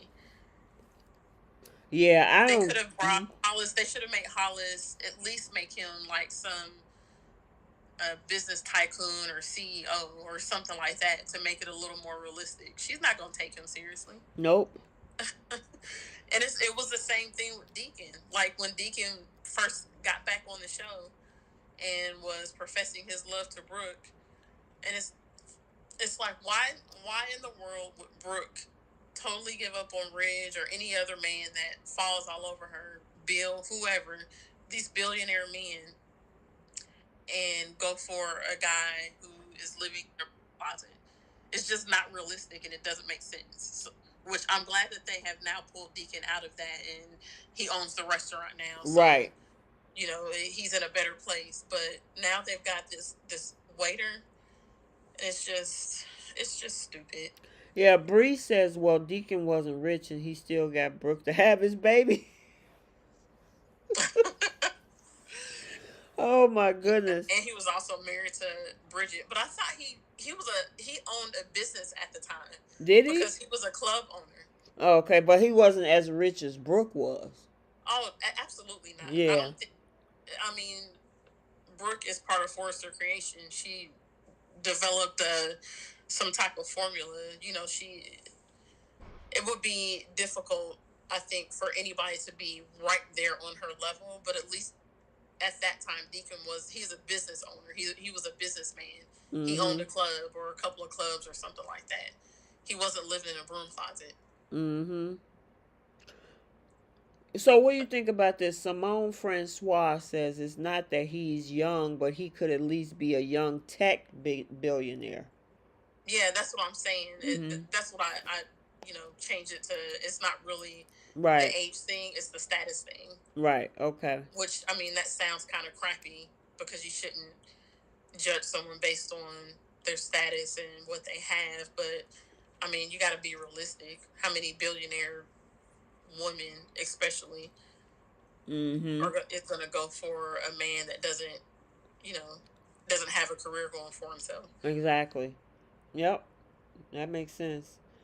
But let's kind of back up a little bit. Oh no, but you the one brought up Hollis. Were you? Because I mean, yeah. I was just saying, let's get Hollis out of the way. Yeah, because I mean that I was like, why did you even bring that guy back? For what?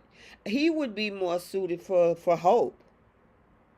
Yeah, and even then, like it's still a woman who has her own clothing line, who's right. a millionaire. That's true. In a way, like at least tell us that Hollis is. Like, tell us that Hollis is doing more than being a waiter. Like, what else is Hollis doing? Exactly. Girl, Dewan said Hope want to get her back blown out. I know we started that whole thing last week. That was your fault. I know it was my fault. So, first Victoria and her messy hairdo. And now, Hope is aching. Yeah, she is. But we'll talk about that in a minute. But, yeah, I don't. Well, Mary says Brooke is flattered by Hollis. That's all it is flattery. Yeah, I mean, who wouldn't be flattered by a young, handsome man? Girl, and did you hear what he said? Oh, I can't forget about that kiss we had. And I'm like, okay. Yeah, all right, I guess. I'm just like you. Like, what is the purpose of Hollis? Right. Because does he really have a chance against Ridge? No. Does he really have a chance against Bill? Like, no. What's the purpose? Exactly. It doesn't make any sense. And speaking of Ridge, girl, that scene earlier this week, that so-called dinner that didn't happen. She's like, Girl, I'm serious. Okay, so let me ask you this.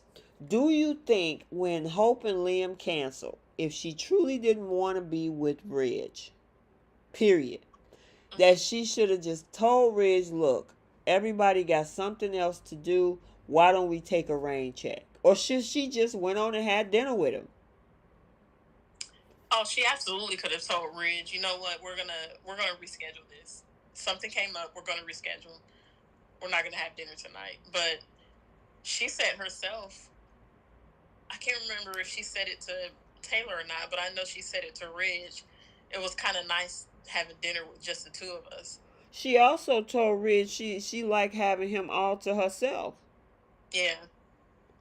I'm like, girl, you ain't slick. And then, okay, so one of my other friends that I talked to about the soaps, and I want to see what your thought is. When she went upstairs to go lay down, because they were heavily flirting and almost about to kiss and kind of hovering over each other. And so, when she went upstairs to go to bed, she came back down in her negligee. Do you think that she knew he was still there? I'm sure she knew.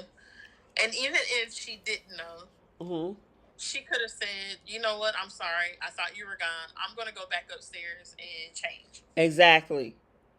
And then came back downstairs. But she knew what she was doing. She knew exactly what she was doing. And Simone said Ridge was not there for food. And if Brooke gave... and Simone said if Brooke gave in, he would be moving back in. He absolutely would. Absolutely. Girl, Nana says, why lie Brooke does like Ridge to herself. Okay, I don't know. I got kind of messed up there, Nana. Um, yeah, that girl. I mean, then she did you see her kind of pull her robe a little bit off her shoulder, Mhm. and then it fell completely to the floor. Yeah. Girl, that and you see Ridge, you could tell that Ridge was standing on 10 on that other side. If you know what I mean. Mhm. That boy He needed was. a cold shower. I'm like, and then she talking about, I can't do this. I got a pact with Taylor. I'm like, why Yeah. did you even go through all that and tease that man? I know. That whole thing, like I said last week, that whole pact, this whole thing with neither one of us are going to date Ridge is so immature. Isn't It's it? so stupid. It's Because stupid. really, this. I mean, Taylor is really the only one benefiting from it because I don't think Ridge has ever. He's never told Taylor, "I want to be with you," other than when he thought Brooke did the CPS call. Mm-hmm. Like his choice was to be with Brooke, and Right. the only reason why he went to Taylor was because of that call. So there has been, since Taylor has been back on screen, Mm-hmm. there hasn't been any for real struggle with Ridge's feelings when it comes to Taylor. There just hasn't been. I think Ridge, and we've said it before, Ridge sends mixed messages to her Mm-hmm. because he was doing things like having his family dinners. This was when him and Brooke were still good, or I can't remember if they were good or if him and Brooke were having issues. I can't remember. Either way, they were still married, Mm-hmm. and he was doing his little family dinners with his kids and with Taylor, but wasn't really inviting Brooke. And that kind of stuff right there to me is mixed messages. Mm-hmm. Or when he goes and like wraps his arm around Taylor, or goes and sits on the arm of the chair that Taylor is sitting in and puts his arm around her and like is affectionately hugging her and telling her how wonderful of a person she is. Mm-hmm. Like those are the kinds of things that it's mixed messages. When you Right. know that someone is in love with you and he can't play dumb, he knows Taylor is in love with him. Of course. You shouldn't be doing that kind of stuff. You shouldn't be giving Taylor any kind of hope that the two of you can be together. And when someone has those kind of feelings for you, any small little thing like that, any small little compliment you give somebody, any small little flirty behavior you may give somebody, that person in their mind is going to think, I have a chance. Right. And he just he's inappropriate. And He he is. needs to stop being inappropriate with her. He needs to fess up to his feelings about Brooke. And he just needs to tell Taylor, there's no chance for us to be together. I don't want to be with you like that. I love you as a friend. I love you because you're the mother of my kids. However, I am in love with Brooke. I'm not in love with you the way I'm in love with Brooke. And just stop with all the mixed messaging when it comes to her. That's what his problem is. Yeah, Aditha, well, first, Nana says, I was trying to say, why should Brooke lie? She does like Ridge all to herself. Yeah, she does. Mm-hmm. Aditha said, Ridge doesn't really love Taylor, never has. It has always been Brooke. He just likes That's to. not true. Oh, okay. Well, he just likes to punish Brooke when she doesn't conform to him or his wishes. And then Mary agreed with her. Ice Woman says Ridge needs to be single like for 6 months and be with neither of them until he figured things out. Um, He could be single longer than that. But yes. that's not true. Like I've watched Bold and Beautiful since it has been on the air, and I went back recently. Well, I don't know, 6 months ago or so, and watched like some of the earlier seasons of Bold and Beautiful, and it wasn't always Brooke. And as a matter of fact, there were several instances where Ridge had the opportunity to be with Brooke, and he chose not to because he wanted to be with Taylor, and it wasn't because Taylor was pregnant. It was because that's who he wanted to be with. So early on in those relationships there, he was picking Taylor. He wasn't picking Brooke. Gotcha. and that seems to be a misconception now because of the way the writers have been writing the story for the past few years, is that Taylor has always been the second choice, and that has not always been true. Girl, the one said Ridge need a woman like Sheila.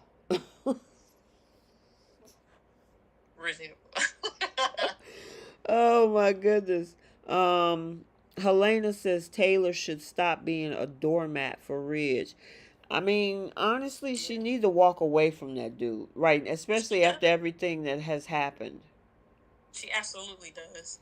Bring her somebody. I wouldn't even mind. I would mind her put her with Bill. I don't know about. You don't know about Bill? No. Okay. No, just because, and like I said this last week, I would prefer them bring a brand new person on for Taylor that has nothing to do with Brooke. Now, I did hear a rumor about Taylor and Carter. Yeah, I think somebody brought that up last week. Yeah, and I think I saw some in the vlogs or the blogs or the articles that was saying that as well. I don't know how true that is. I mean, with everything with that kiss with Bill and Katie, which could separate her from Carter, which of course leave Carter a free man again. Yeah, and we ain't seen them since that happened. Exactly. We ain't seen them. They've been so focused on Hope this week. Yeah. Bring Quinn back and hook her up with Ridge. I miss Rena Sofer. I do too. They need to bring her back. Or if you're gonna have somebody to recast her, use the girl that played Phyllis, Gina Tognani. She would be a good. Oh, girl, I would. Ooh, I would. If Rena was to come back, you know what? Why didn't they even go down that road? I don't know. They had that one little twist that we was talking about earlier when Victoria tore up her office. Why didn't they just go ahead and let Bill and Quinn figure that out? Yeah. I think they would have been. That was a missed opportunity there. Yes, it was.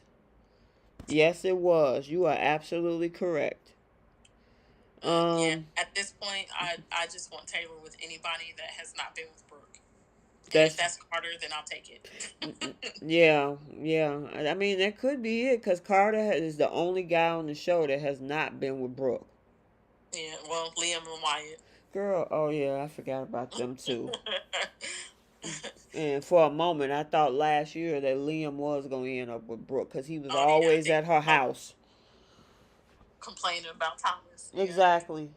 I think we all thought that. Right. Okay. Let's move the story on to... Oh, we can't forget about the fact that Brooke lied to Taylor.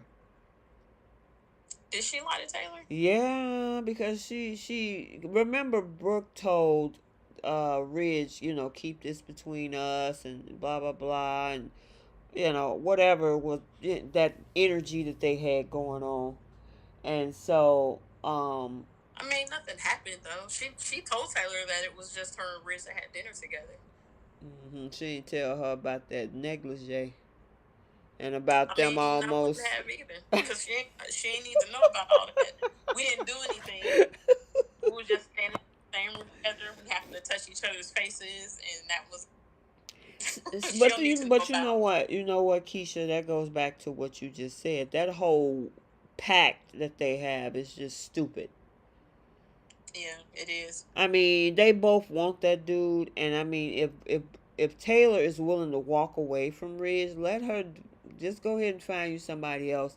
Let these two figure that mess out, Ridge and Brooke, because they definitely wanted each other the other night. I'm interested to see how things go in the dinner with Ridge and Taylor. I want to see if Ridge does anything to send Taylor any kind of mixed messages, if he gets all up in her face, if he tries to do any of that same stuff with her.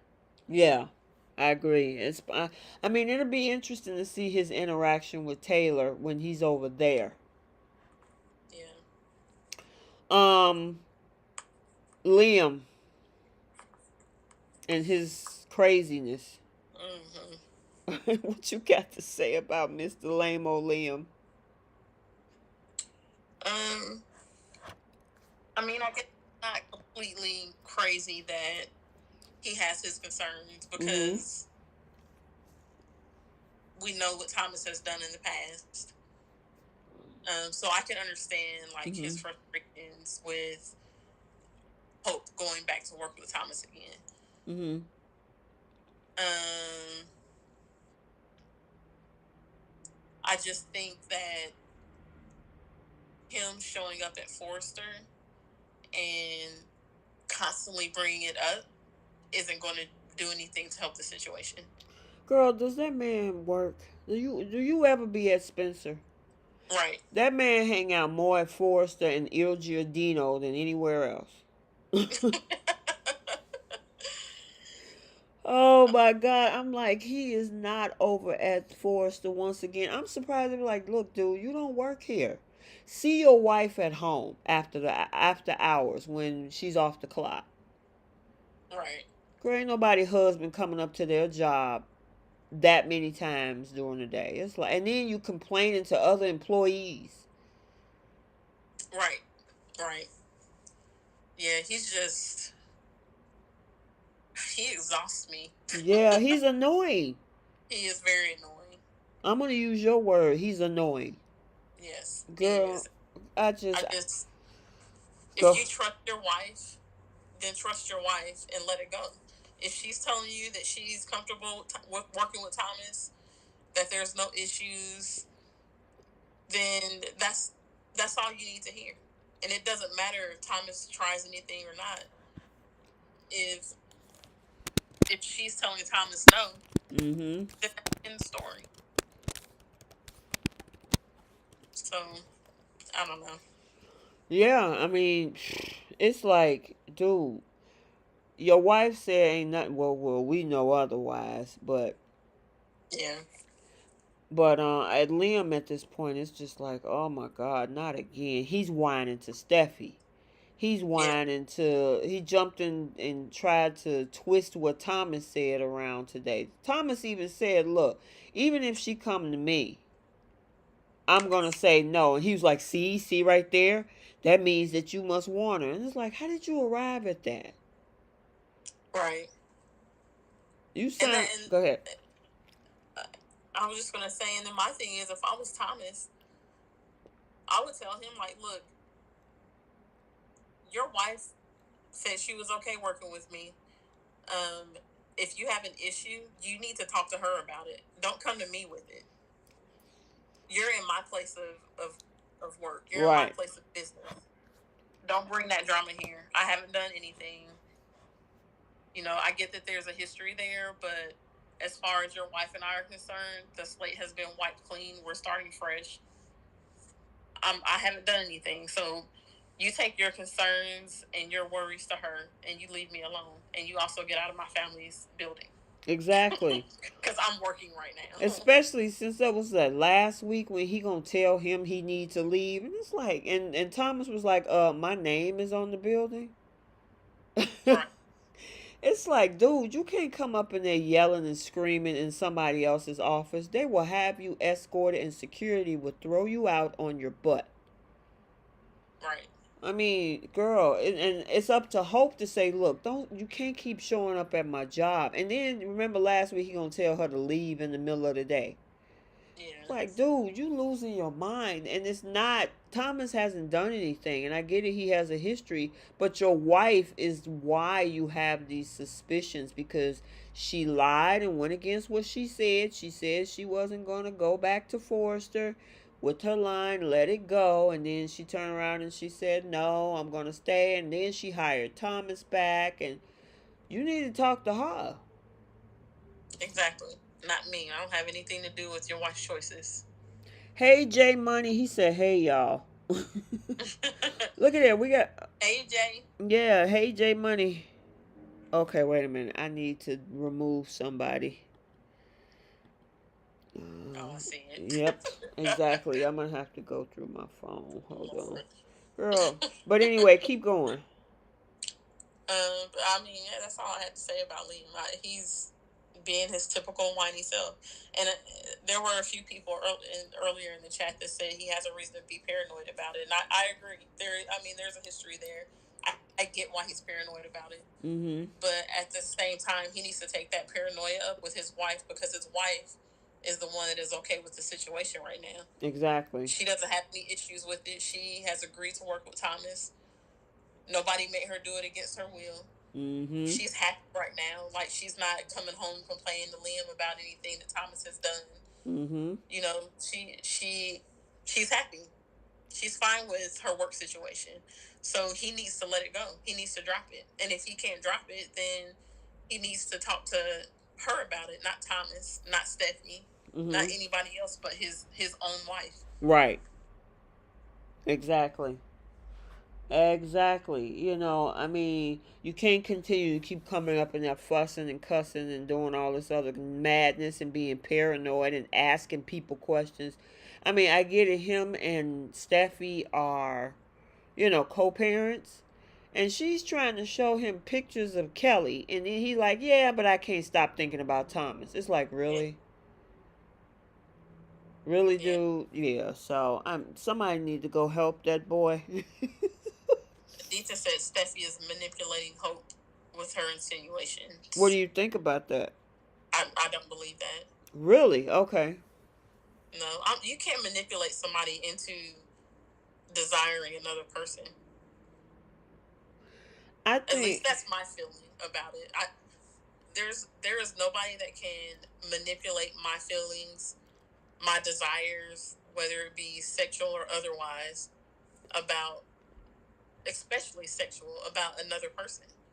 Like, I have to feel that for myself, not because someone is asking, do you have feelings for so and so? Is there something there between you guys?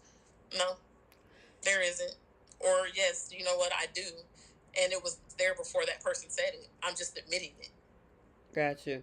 Well, I mean, some people can do insinuations and suggestions. Like, if you hanging out, just say, not you per se, but, Mm-hmm. and I understand where you coming from because some people are a little bit more like steadfast. You're not going to be able to tell me who I can and can like. You know what I'm saying? Yeah.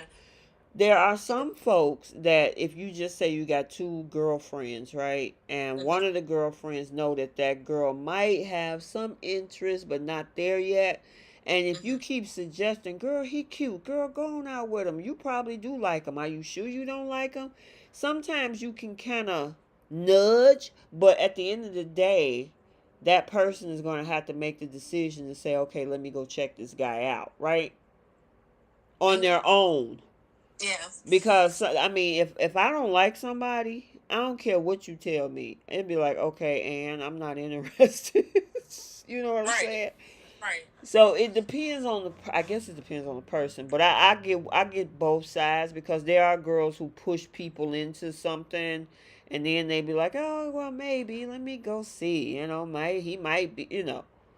And then you got other people like maybe you and I that's like, well, I ain't interested in so and so. So Yeah. yeah, so And, and I guess I don't feel like Steffi has said anything to manipulate her. I know that a couple of weeks ago, like when they first brought Thomas back, this was after Hope made the decision to work with Thomas again. mhm. And then Stephanie brought up oh, do you have feelings for him? I felt like it was more, which it was stupid. I don't know why, again, the writers brought that back up out of nowhere. Well, they But brought it I up felt out like of when you. she, You know why they yeah, brought it up though. well, yeah. Mhm. But I felt like when she was saying it, I felt like she was asking a question. I didn't feel like she stood there and was trying to pound it into Hope's head. Like, oh my God, my brother is so great. I can't understand why you don't have those feelings for him. Or, oh my God, you know, you two would be a great couple. I don't understand why you don't explore this. Like, she didn't do any of that. It was more so of her asking the question of, are there feelings there for Thomas? Mhm. Because I guess for whatever reason, Steffi felt like maybe she was seeing something different in Hope when it came to Thomas. But she hasn't said anything else since until today when she asks, how are things going? But even then, she just asks, how are things going with you and Thomas? Are you guys working together okay? Basically, is Thomas behaving himself? But she didn't bring up any insinuation that Hope has feelings for her. She just asked the question, "Is everything okay?" Like you don't have feelings for him, right? Kind of thing. So I don't feel like anything that Steffi said was enough to make Hope think that in her brain her and Thomas need to be together. If anything, that was something that Hope already had in her mind. Yeah, And she's J Money said, oh, Bree said it was funny the way Hope got up off of that couch and cut out. Liam not putting it down no more. say that again. She said it's funny how Hope got up off that couch and cut out of there. Liam is Oh. not putting it down no more. That's funny. Bree is hilarious. Um, Jay Money said, if anything, Thomas consistently telling Hope he's a one woman man and that she's the only one for him all those times have more of an effect on her than anything Steffi has said. Now I'll agree with that. That's an interesting point. I'll agree with that. And that is one of the things that also annoyed me this week. Thomas keeps bringing it up. Yeah. Like he keeps saying things like, I'm accepting that the relationship that we do have is enough and I don't need any more. I'm just grateful that you gave me another chance. We work so well together. I'm so grateful to be working with you again. Even in the meeting with Zende and Paris and I don't know if that was a marketing girl, whoever it was. Mm-hmm. Everybody, talking about how great of a team Hope and Thomas are. Like all of that stuff to me was more of subliminal messaging than anything that Steffi has said in the past couple of weeks. Mm-hmm. And Gotcha. I can't stand that Thomas keeps bringing it up. Like, just be normal, dude. Just stop talking about it. You guys are working together again. Great. Just work together. Every time you guys are in a room together, you don't need to talk. You don't need to bring up the fact that your relationship has improved. Even Hope brings it up every once in a while when she's talking to her mom or whoever. She has to bring up how well they're working together now, and it's like, just be normal. Like normal people don't go around every day talking like that to each other. Yep, gotcha. Just work. You're so funny. Ice Woman said, I'm gonna get this a lot of chats. Ice Woman says Liam needs to get over himself. It is Hope's workplace. If he doesn't have a problem with it, then why should he? Oh, if she doesn't have a problem with it, why should he? Helena Dawson says Thomas is better looking than Liam, in my humble opinion. I think they're both very handsome men, honestly. Lena Smith, welcome, Lena. There's another new name in our chat. Welcome, welcome, welcome. She says Bell and the writers need to send Liam and Wyatt back to Spencer Publications. Liam is at Forrester too much. He keep it up. Hope will be on the couch next time calling him Thomas. That's a good one, Lena. Aditya said his brainwash. Oh my God, my dang it jumped. Okay, here we go. This brainwashing has been going on for years. Bree, oh yeah, Bree, thank you so much in the chat. Hey guys, hit the like button and support the show. I know you guys are having a good time. It's over 60 people in this chat. And y'all listening and y'all watching in the background, hit the like button. Thank you so much, Bree. TA said Steffi brought up that Hope said Thomas was hot or something like that. Yeah, she did. That was that thing by Paris. I just.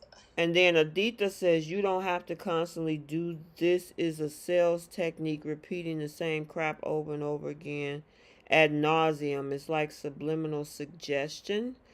Delmonica. And that's what Thomas is doing. That's not what Steffi is doing. Gotcha. And I don't know. I guess I'm just a firm believer in adults make their own decisions. Gotcha. Hope is making her own decisions. If she is having fantasies about Thomas, it's not all because Steffi said something or because Paris said something or because Thomas said something. Gotcha. She is still a smart enough woman to make her own decisions about who she wants to be with. And if she decides at some point that Thomas is who she wants to be with, no one will have forced her to do that. She is making that decision herself, regardless of who has said what to her and how many times they've said it. So I don't know. That's how I look at it. I just don't feel like she has to take responsibility for her own feelings, and she can't say I was manipulated by X, Y, and Z, and that's why this happened with Thomas. I just don't buy it. I don't buy that excuse. Okay. Delmonica says, I personally think Steffi is trying to be friends. Aditya says subliminal suggestions similar to using psychology. Helena says overseas. J Money said it takes one. Oh my God, I hate when this jump time. It takes 1 second, y'all. Show some love. Oh yeah, thank you. It takes 1 second, y'all. Show some love and hit that like button. 27 likes, 58 people. Let's get those numbers up. Thank you, Jay Money. I appreciate you. Yes, it pushes when you guys do that. That's why one reason we're probably, besides people crossing over from the podcast side, it's also the algorithm is also pushing that out when you hit that like button, and the more the likes go up, the more it tells YouTube the content needs to be pushed to the suggestion page or the search page and all of that. So I appreciate that, J Money. Thank you. Um, Mary says, I hope Hope doesn't get pregnant. I believe that's where they're going with this. You think she? Oh, absolutely.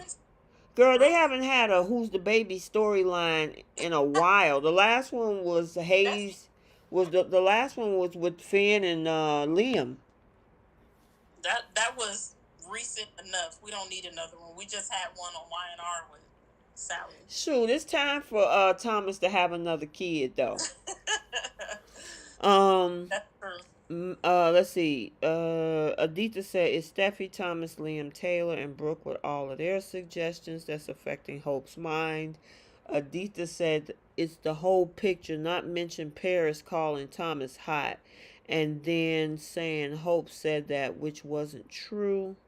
J Money. Oh, come on, screen. Charlotte is her name, and yeah, she's a marketing girl. Yeah, so a couple of girls this week were flirting with Thomas, the model, and that Charlotte girl that was in the meeting. Yep. I kind of wish he would have took one of them girls up on the offer just to make her jealous even more. Well, he did tell the one girl that he was gonna call her. Right, he did. He did. Yeah. Simone said, I agree, J Money. Thomas is loyal to Hope and respects her dreams, applauds her ambitions, while Liam treats Hope like a child. Delmonica agrees with Aditya. J Money, I agree with you. Now, J Money said, I agree with you, Keisha. He needs to work and stop that, but he has done so much wild and crazy dark stuff to Hope. I kind of get why he's always saying how grateful he is. They need to address Wyatt's girlfriend. Where the heck is Flo? Where is Felon Flo? They pretty much just pretended like Flo never existed. Exactly. She just disappeared. And then yeah, hopefully, but Shauna only came back to tell Carter that to tell Carter that Quinn broke his heart. So, let's see. I will say Thomas nor Steffi activated these dreams or of Hope. It's all been because Thomas has not been making any. Yeah, that's an interesting point. So she had been getting a lot of attention from Thomas, and now that he pulled away, do you think that's what's drawing her in?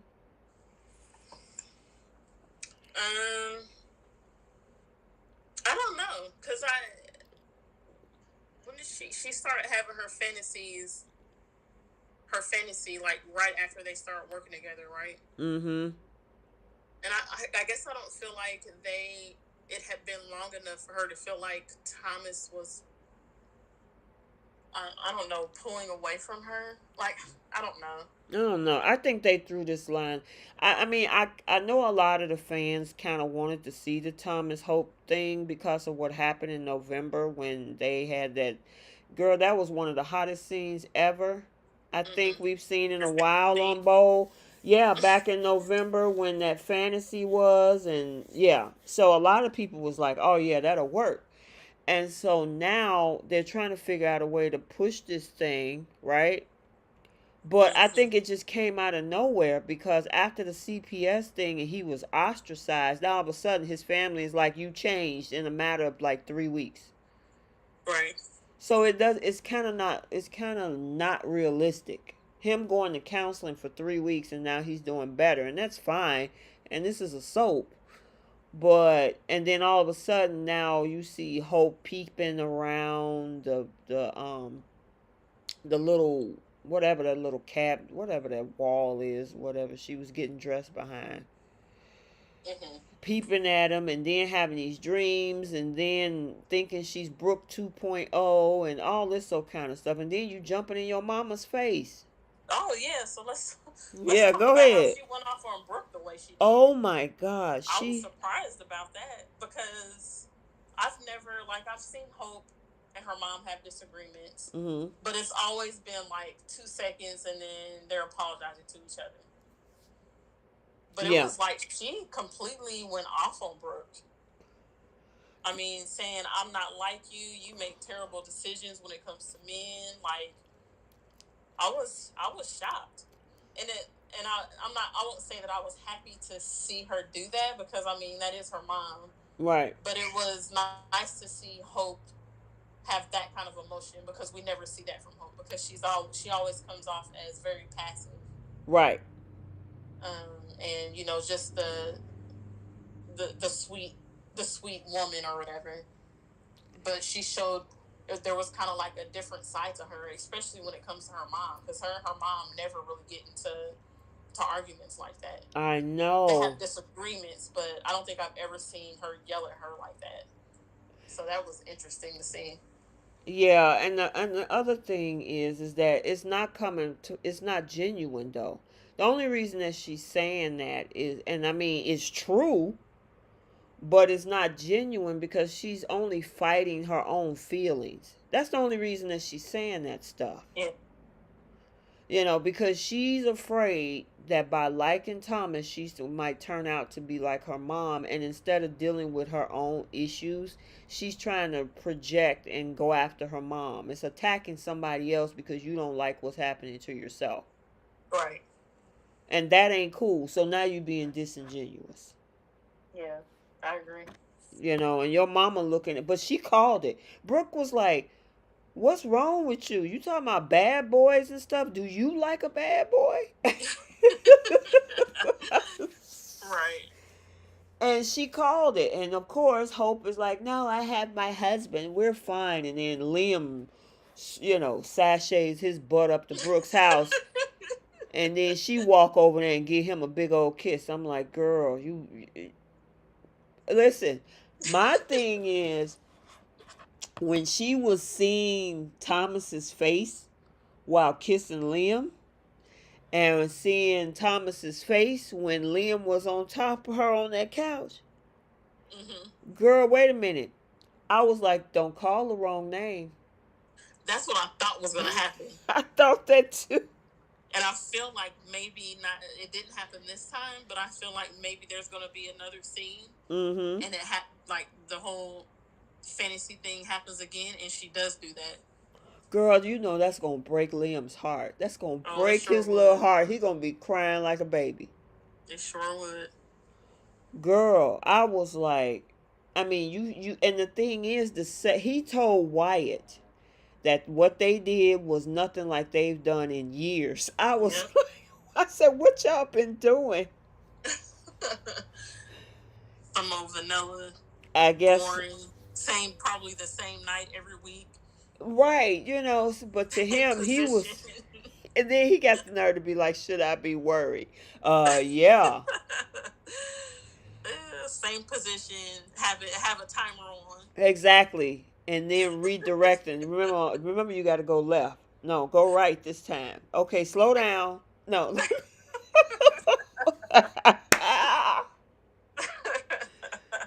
Shoot. The Listen. one said she wants Thomas to blow that back. Right. The one. You are hilarious. You are absolutely right. Girl, listen.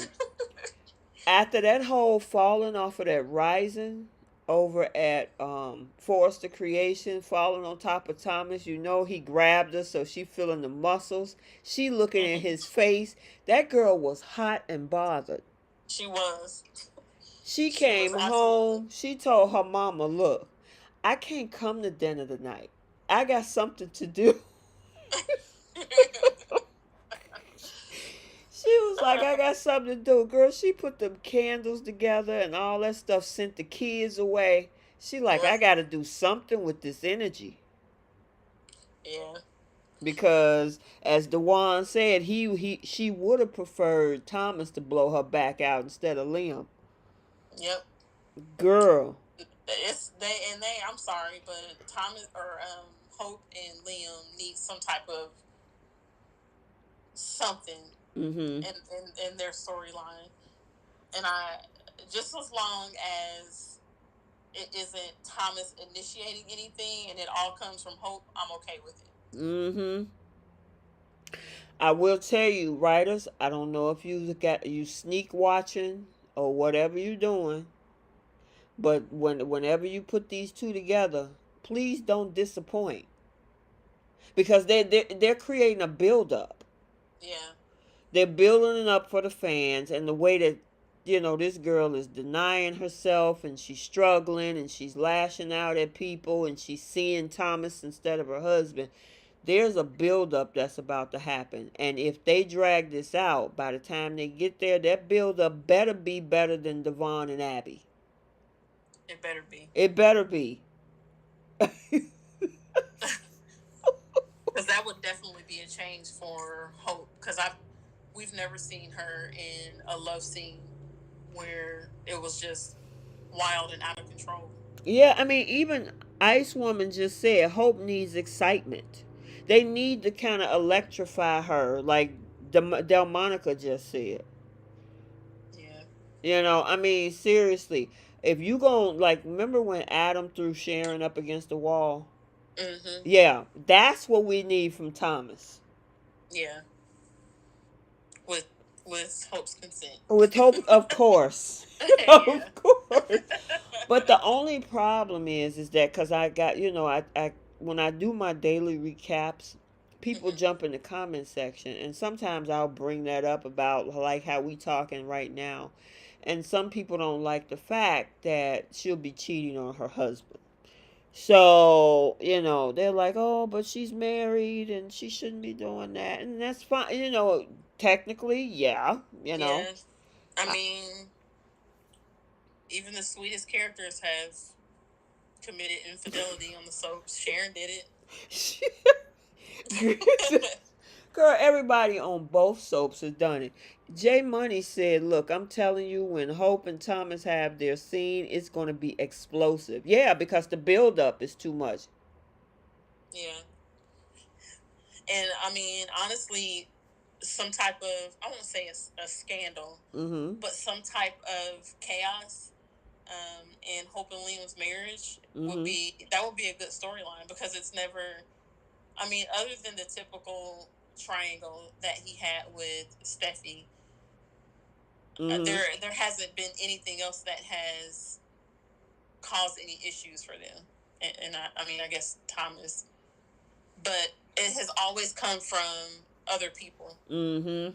Like Hope has never been the catalyst to issues in their relationship. It's always either Liam being an idiot and running off with Steffi because he assumed that Hope did something or left him or whatever. Mm-hmm. Um, or Steffi has interfered in some way, or Thomas has interfered in some way. I feel like it is Hope's turn to have a screw up. Yeah, it's time for her to screw up. She's been somewhat squeaky clean, not 100%, but yeah, it is. It's time to kind of give her a little edge, give her some spice in her life, you Yeah, know. they always give Hope some type of out to where she's not really to blame. So like um when her and Liam first got back together after Mhm. Liam and Steffi kind of broke up, Mhm. the excuse was, well, Steffi and Liam had just signed their divorce papers or something like that, so they weren't really married anymore when this happened. I mean, it literally happened like the day after or the same day or whatever. Mm-hmm. So that was still kind of shady. But the fact is they weren't married, so Hope didn't really do anything wrong. Exactly. So there's always these tiny little loopholes to keep Hope an innocent person that didn't do anything wrong, that wasn't a homewrecker, didn't break up a marriage or whatever. Mm-hmm. So, like I want to see Hope be edgy, and I want to see her have some kind of misstep, because I think it'll make her character more exciting. Yeah, I mean, even Helena Dawson in the chat says soap opera equal cheating. So yes. I mean, it does. And then Jay Money said they may do it in a way where Thomas and Hope don't have an affair. She may admit that she has feelings or even loves Thomas after denying it and leaves Liam heartbroken. Then her and Thomas get together. I mean, they could take it that route where she breaks up with him. I don't know if they're going to do that, but that would be interesting. Ice Woman says breaks up with Liam. Or Liam, I mean. Yeah. Ice Woman says that I don't get these people who don't want characters to cheat. This is a soap opera, bread and butter. I mean, pretty much. Usually that's what soaps are about. Scandals and espionage and affairs and, all of that stuff. The one said, do you think Hope is starting to see Liam as the bad boy and Thomas as the good one? I don't think so. No, I don't think so. No. Hope has children. She can't afford to be edgy. I don't think having children has anything to do with being edgy. In front of your kids, yeah. Behind closed doors with your husband, significant other. Thomas is, I mean, with this soap opera, it can get kind of different. Mary says Hope's part is usually very understated. Now she could break free from the boring, which is kind of what you were saying. Yeah. J Money said, "Oh, ladies, I was thinking about this during the week, and I found the perfect woman for Carter. She's around his age, not older than like his last two women, and she needs a storyline. Drum roll, please, Bridget." Yeah. That'll work. I've always liked Bridget, and I wish they would bring her back to the show. Yep. Yeah, they should. That would be interesting. Yeah, I wouldn't mind that. Delmonica said, I don't care. Married women fantasize about a man that they may desire outside of their husband, just as married men fantasize about other women desire. The soaps are not too far from reality. I mean, you ain't blind. Yeah. You just got to keep your hands off in the real world, but right. That don't mean that you see Shamar Moore on TV and be like, dang. Would I like to have him and a slice of strawberry shortcake? I mean, he ain't my husband. He ain't my man, but, right. I can't touch him. He in L.A. with his wife somewhere and his new baby. Bree chiming in, Carter is my man. Don't play about my Carter. Oh, wait a minute. Bree. I don't know if you've seen the YouTube short I posted with your man doing his workout. I tried to locate to tag you to the short, but it wouldn't let me. I'm thinking it's because your YouTube account is private, so it wouldn't allow me to tag you. But go to my content under the shorts and you'll see Carter doing his workout. Or should I say Vincent, Julie, what is his name? Lawrence St. Victor. Mm-hmm. Yep. I got a short on there where he is working out, running that treadmill, doing his pull-ups. Yeah. Mm-hmm. Ron Julian, absolutely not. No. Sheila, oh no. Really, Ron? That's what we're doing, Ron? Ron said, for the people that are listening on podcast side, what if and when Sheila is set free, maybe she and Carter will get together? No. No. That is a hard pass. Let somebody else do it. J Money said, I saw that Lawrence St. Victor workout. Either way this goes, I think they're looking for a hot summer romance for Hope and Thomas. That would be cool for Hope and Thomas. Yeah. And then Honey Smile got two big old eyeballs up there. Yeah, go to my shorts. You'll see it. You'll see what I'm talking about. I just couldn't tag you to it. I said, oh, I know who this is for. And I couldn't tag you. Um, Aditya says Brooke could be a skeleton and Belle would write the men to leave the women for a skeleton. Yep. Yep, that's true. I have no idea why Belle writes Brooke like she's the only desirable woman. It's ridiculous. I agree. And it's showing with this whole Hollis storyline. Like, you have Ridge fawning over her. Mm-hmm. Now Deacon. Hollis, Mm-hmm. Deacon, which Bill. I guess he's over her now, and Bill. And Right. you got Taylor on the show, and you haven't given her anybody. Exactly. Like, why not make Hollis be drooling over Taylor? Like, what was the point of having him be attracted to Brooke when she's already got every other man on the show attracted to her? Mm-hmm. This is why we say things like this show is basically written for Brooke. It's written around Brooke because Right. everything goes in her favor. And Taylor is basically there as just decoration. Exactly. Exactly. You hit it right on the nail. Right on the nail, girl. But yeah, this whole thing when it does, if when it eventually goes down with Hope and Thomas, yeah, they better not don't come up short. Yes. You know, I know you can only do so much with daytime TV. I mean, what did you think that scene on the desk with Nate and Victoria hot? I mean, it was a nice scene. But it was it, kind of, mm-hmm. it I mean, how many other times has that happened in that office though? Like, I feel like the desk, the clearing of the desk and throwing somebody on a desk is typical on the in that office in particular. Mm-hmm. Girl, I don't know. I mean, the last hot scene that I remember is Adam and Sharon, and that was in 2019. I mean, I thought Devon and Abby's. I mean, I guess I'm. Well, see, you're warming up to them. I'm just not there with them. But I do appreciate the fact that they tried to redo his penthouse. You know, but and I mean, because they were on the floor, the couch, the stereo, the stairs. I mean, girl, they was all over his apartment. I mean, his penthouse. Yeah, they were. So I don't know. I don't know. We had, but like I say, come on, y'all, don't play with us. Too much of. Money said the show is originally based on Brooke, Eric, Stephanie, and Ridge. They are the core four characters. Mm-hmm.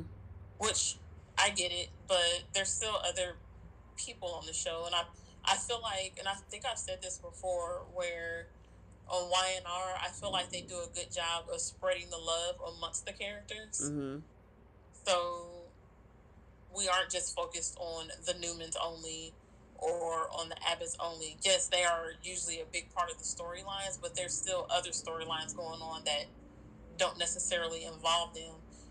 So we don't feel like, Victor is the king of the show or Nikki is the queen of the show or Jack and Ashley. I've never felt about them like I do about Brooke in particular, because I feel like this show is literally only focused on Brooke in particular, where, like we were just saying, all of the men are in love with Brooke, and it's frustrating because there are other characters on that show, right, even including her sisters. Yeah. But it's all always centered around Brooke, and I think just by association, because Hope is her daughter, it's centered around Brooke and Hope. Like, I feel like they focus more on Brooke than they do on Ridge, and Ridge is supposed to be a core character too. So I think that's where a lot of fans are frustrated. Is it's Brooke, Brooke, Brooke. Everybody is in love with Brooke, and it's like there are other characters on that show. Don't make it only about Brooke. Gotcha. J Money said Nate and Victoria was steamy, but it wasn't able to be as hot as it could have been because they kept showing the outside of the door. They Yeah. did. Uh, Yeah. and he, and J Money said, "Don't forget about the piano over at Devon's." Um, Ron says that they'll probably have Sheila out by May sweeps.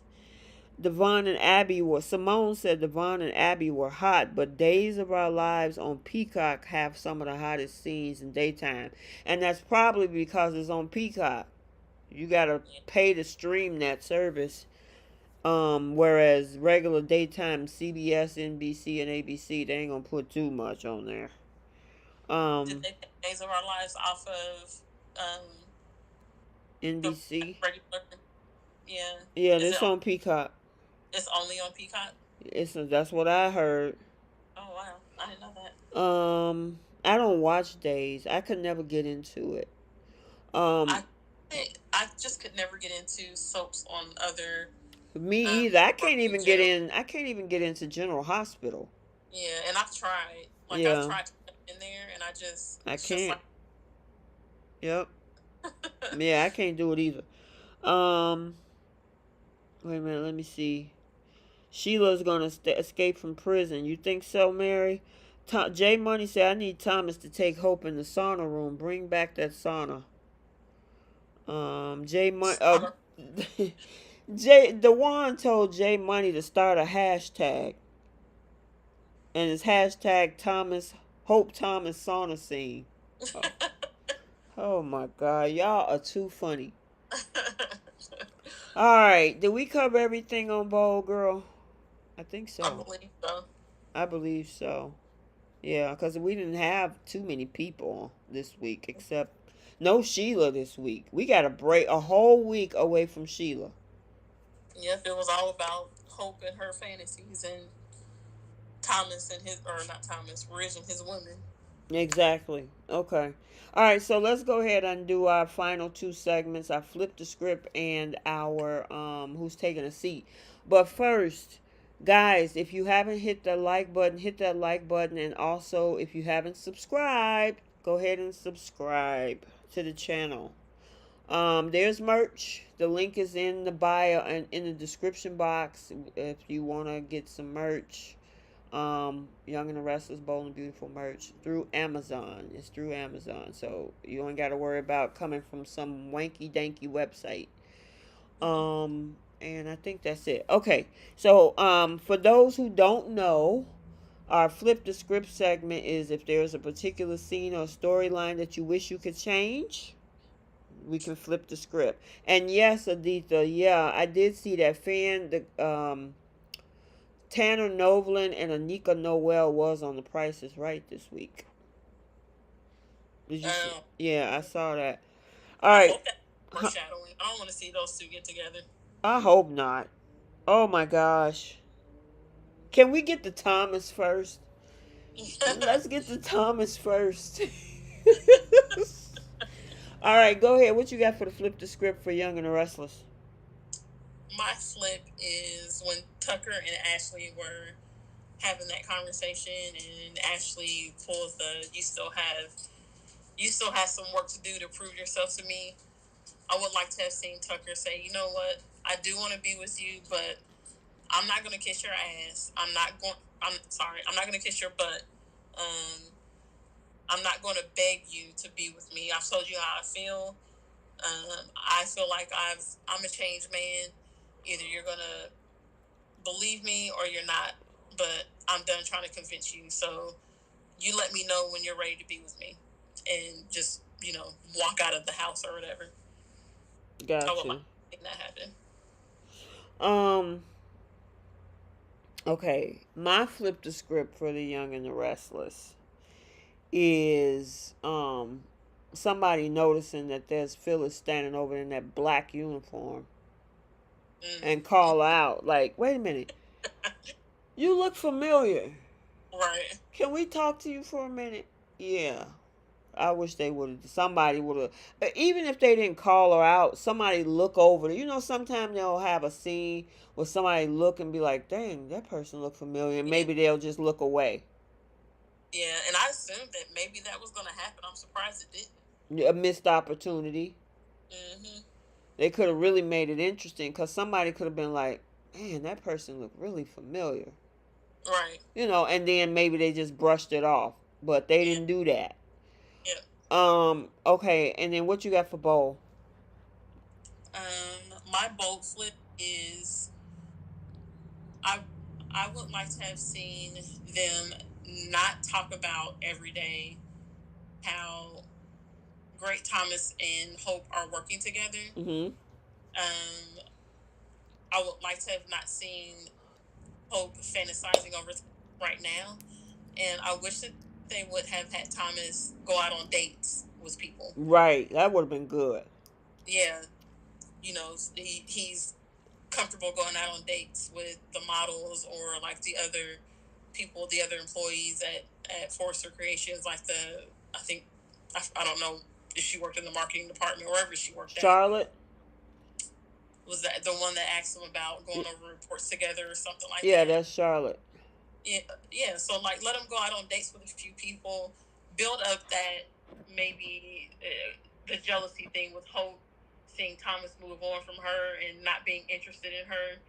Stop having Thomas bring it up every time him and Hope are together about their past and how he's a better man now and he's grateful to her and all that kind of crap. Mm-hmm. Like, just let him be normal. Let him just completely put all that other stuff to the side, not talk about it anymore, and just act like a normal person. And let Hope be the one that is kind of like obsessing over him in her own way because now Thomas isn't paying her any attention. I would like to see that. You know what? And I would have him looking good. I mean, he got on a nice outfit, smelling good, and the girl's like, "Oh, Thomas, yeah, you know." And Hope is just looking like, yeah, green is her dress. Yeah, like I want to see Thomas not pay Hope any attention other than like just strictly, completely on a professional level or when it comes to Douglas and nothing else. Like none of the little friendly back and forth banter that they were having with each other. Mm-hmm. Like none of that. Just straight up professional. Straight up just we're co-parents and that's it. And none of the other stuff. That's what I would want to see. And then Hope could be like, well, dang, like aren't we friends? Or like her missing the fact that Thomas basically drooled over her in the past.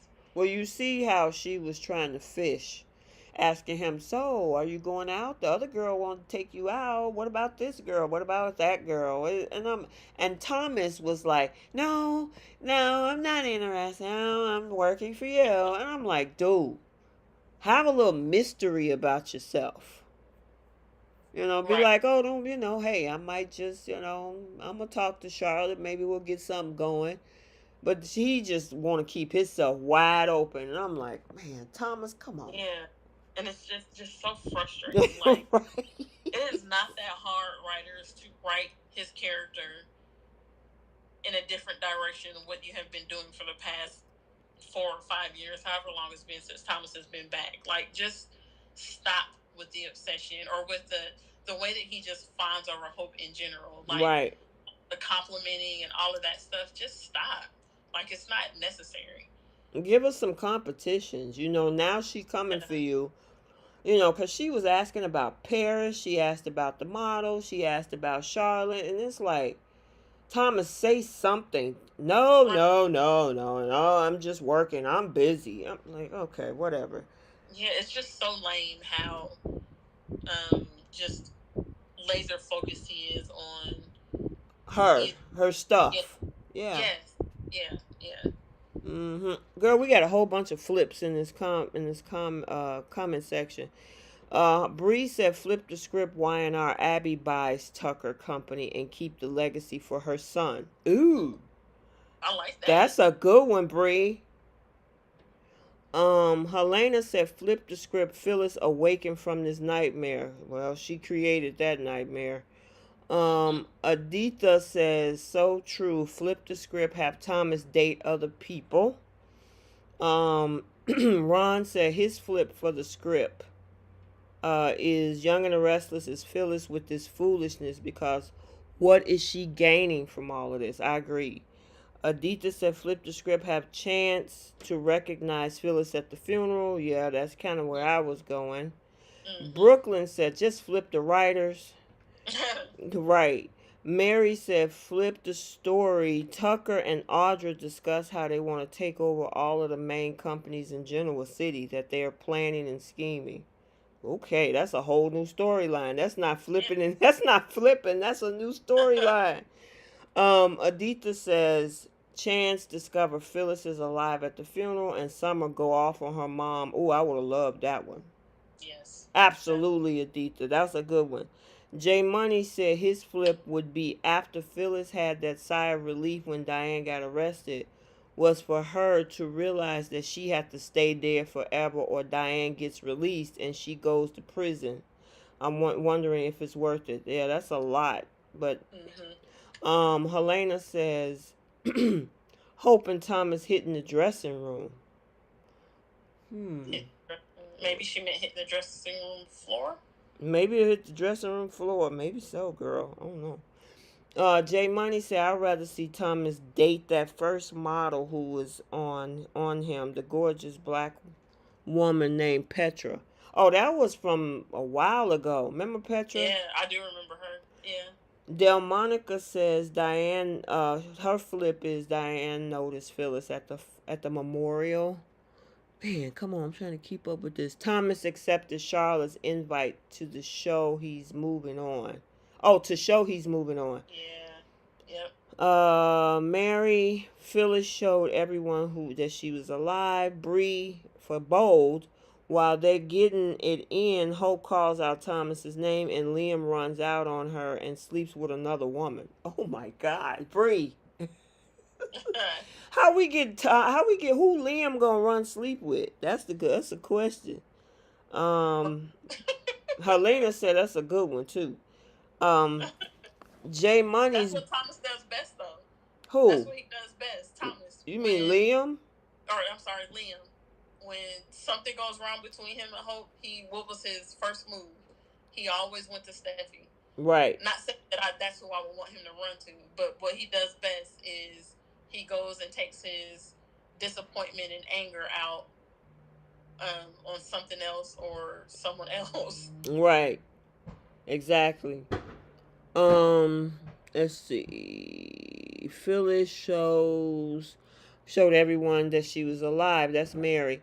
Bree says, "Oh, okay, I did that." Girl, my screen is rolling. Okay.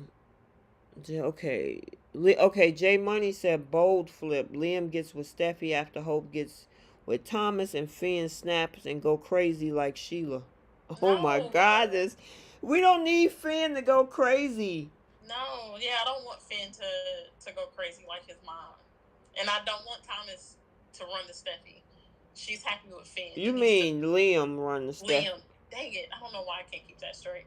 Liam, yeah. She's happy with Finn. She don't need Liam's interference. Right, exactly.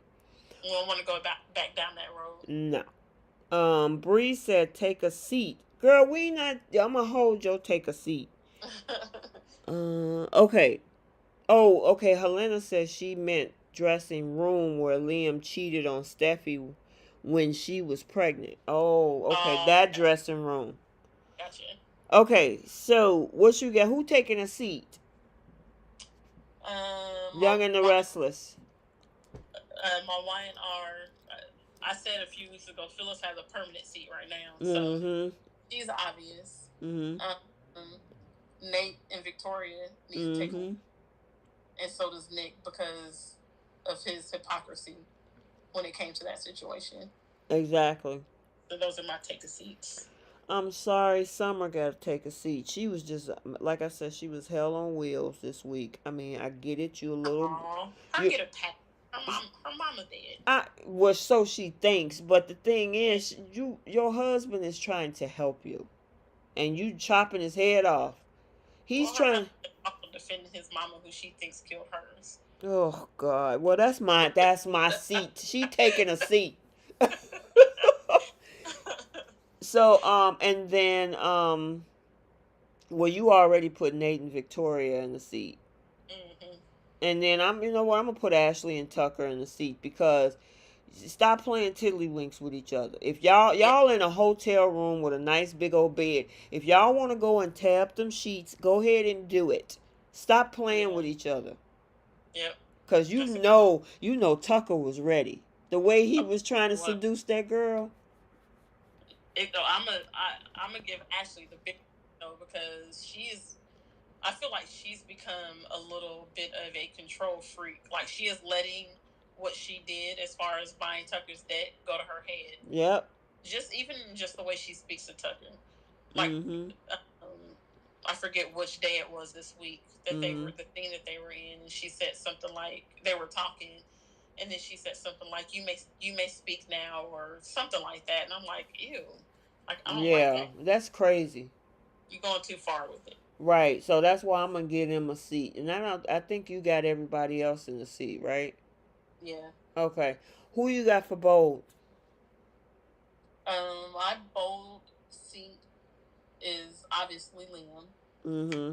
Because he's being typical Liam. And I'm gonna give Taylor a seat.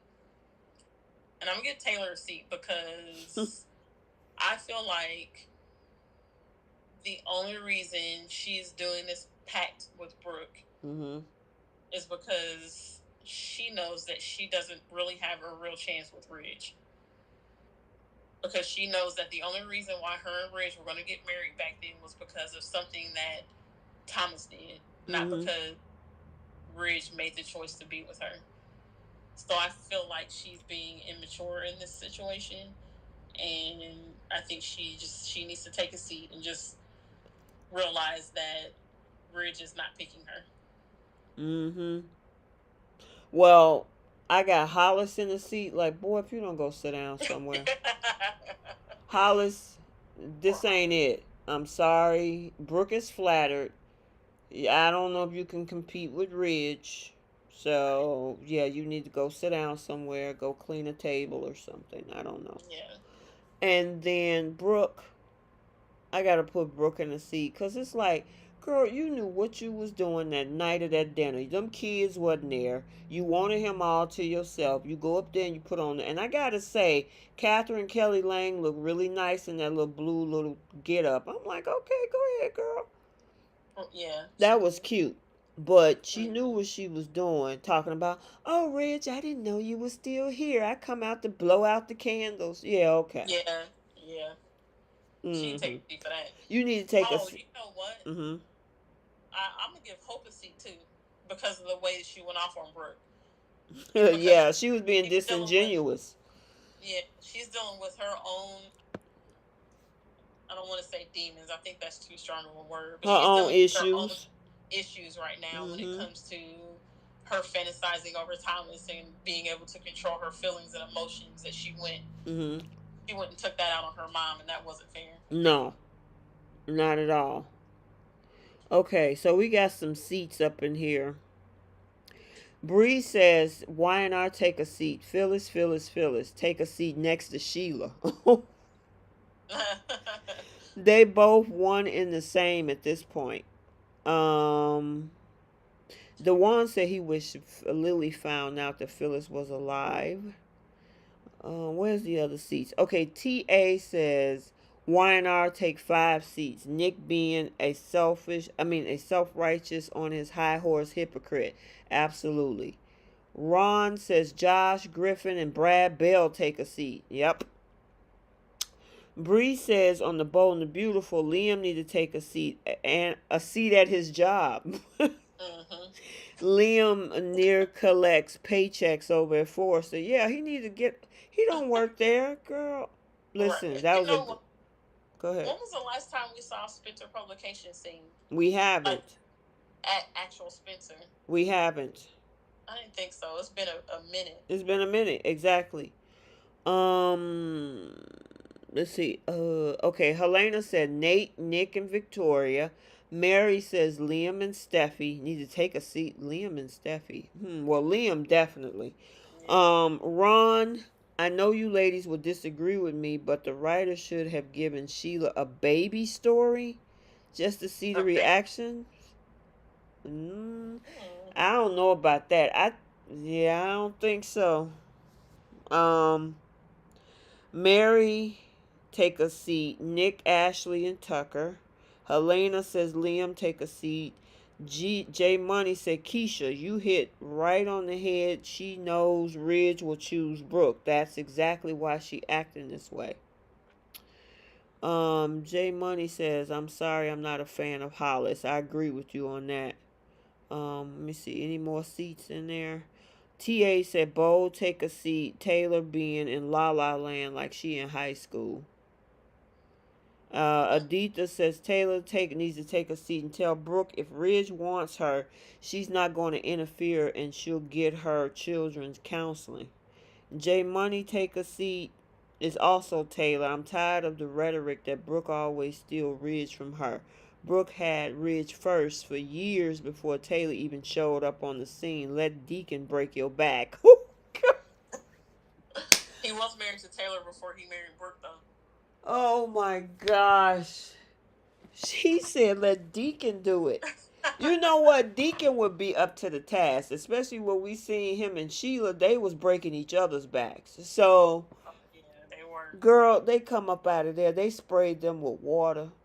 They was red and out of breath. And I was like, dang, Sheila, Deacon, it was like that, huh?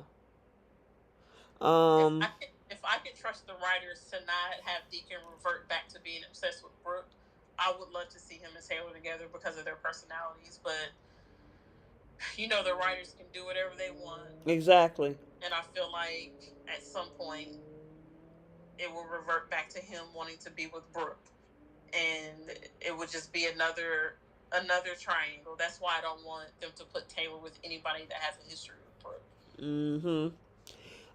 Yeah, everybody responding to that whole baby comment. Bree was like, a baby how? And Dewan said, isn't Sheila too old for babies? Theme would be step up from Hollis. Deacon and Taylor would be good together. Yeah, so. All right, you guys. We had a good one. We had a long one. How long we been? Girl, we've been on for 2 hours and 48 minutes.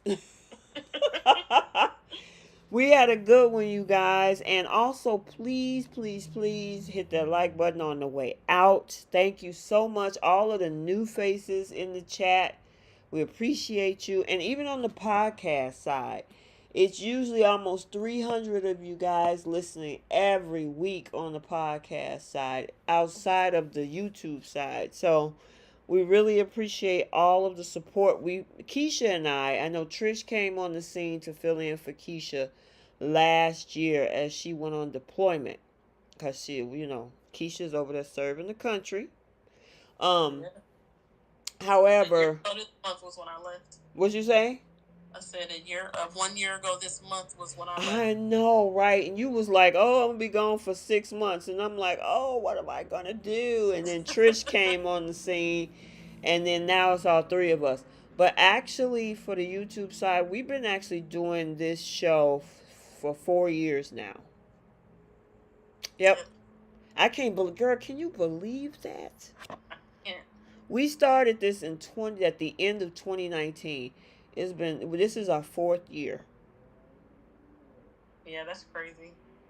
Yep, it sure is. So, but I've enjoyed it. It went by so fast. That's why, because we've been having fun with it. So. Yeah.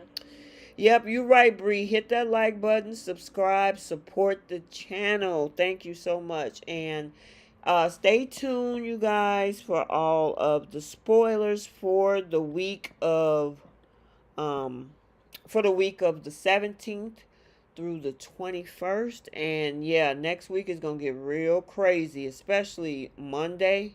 Check your message when you get off, Keish. I sent it to you.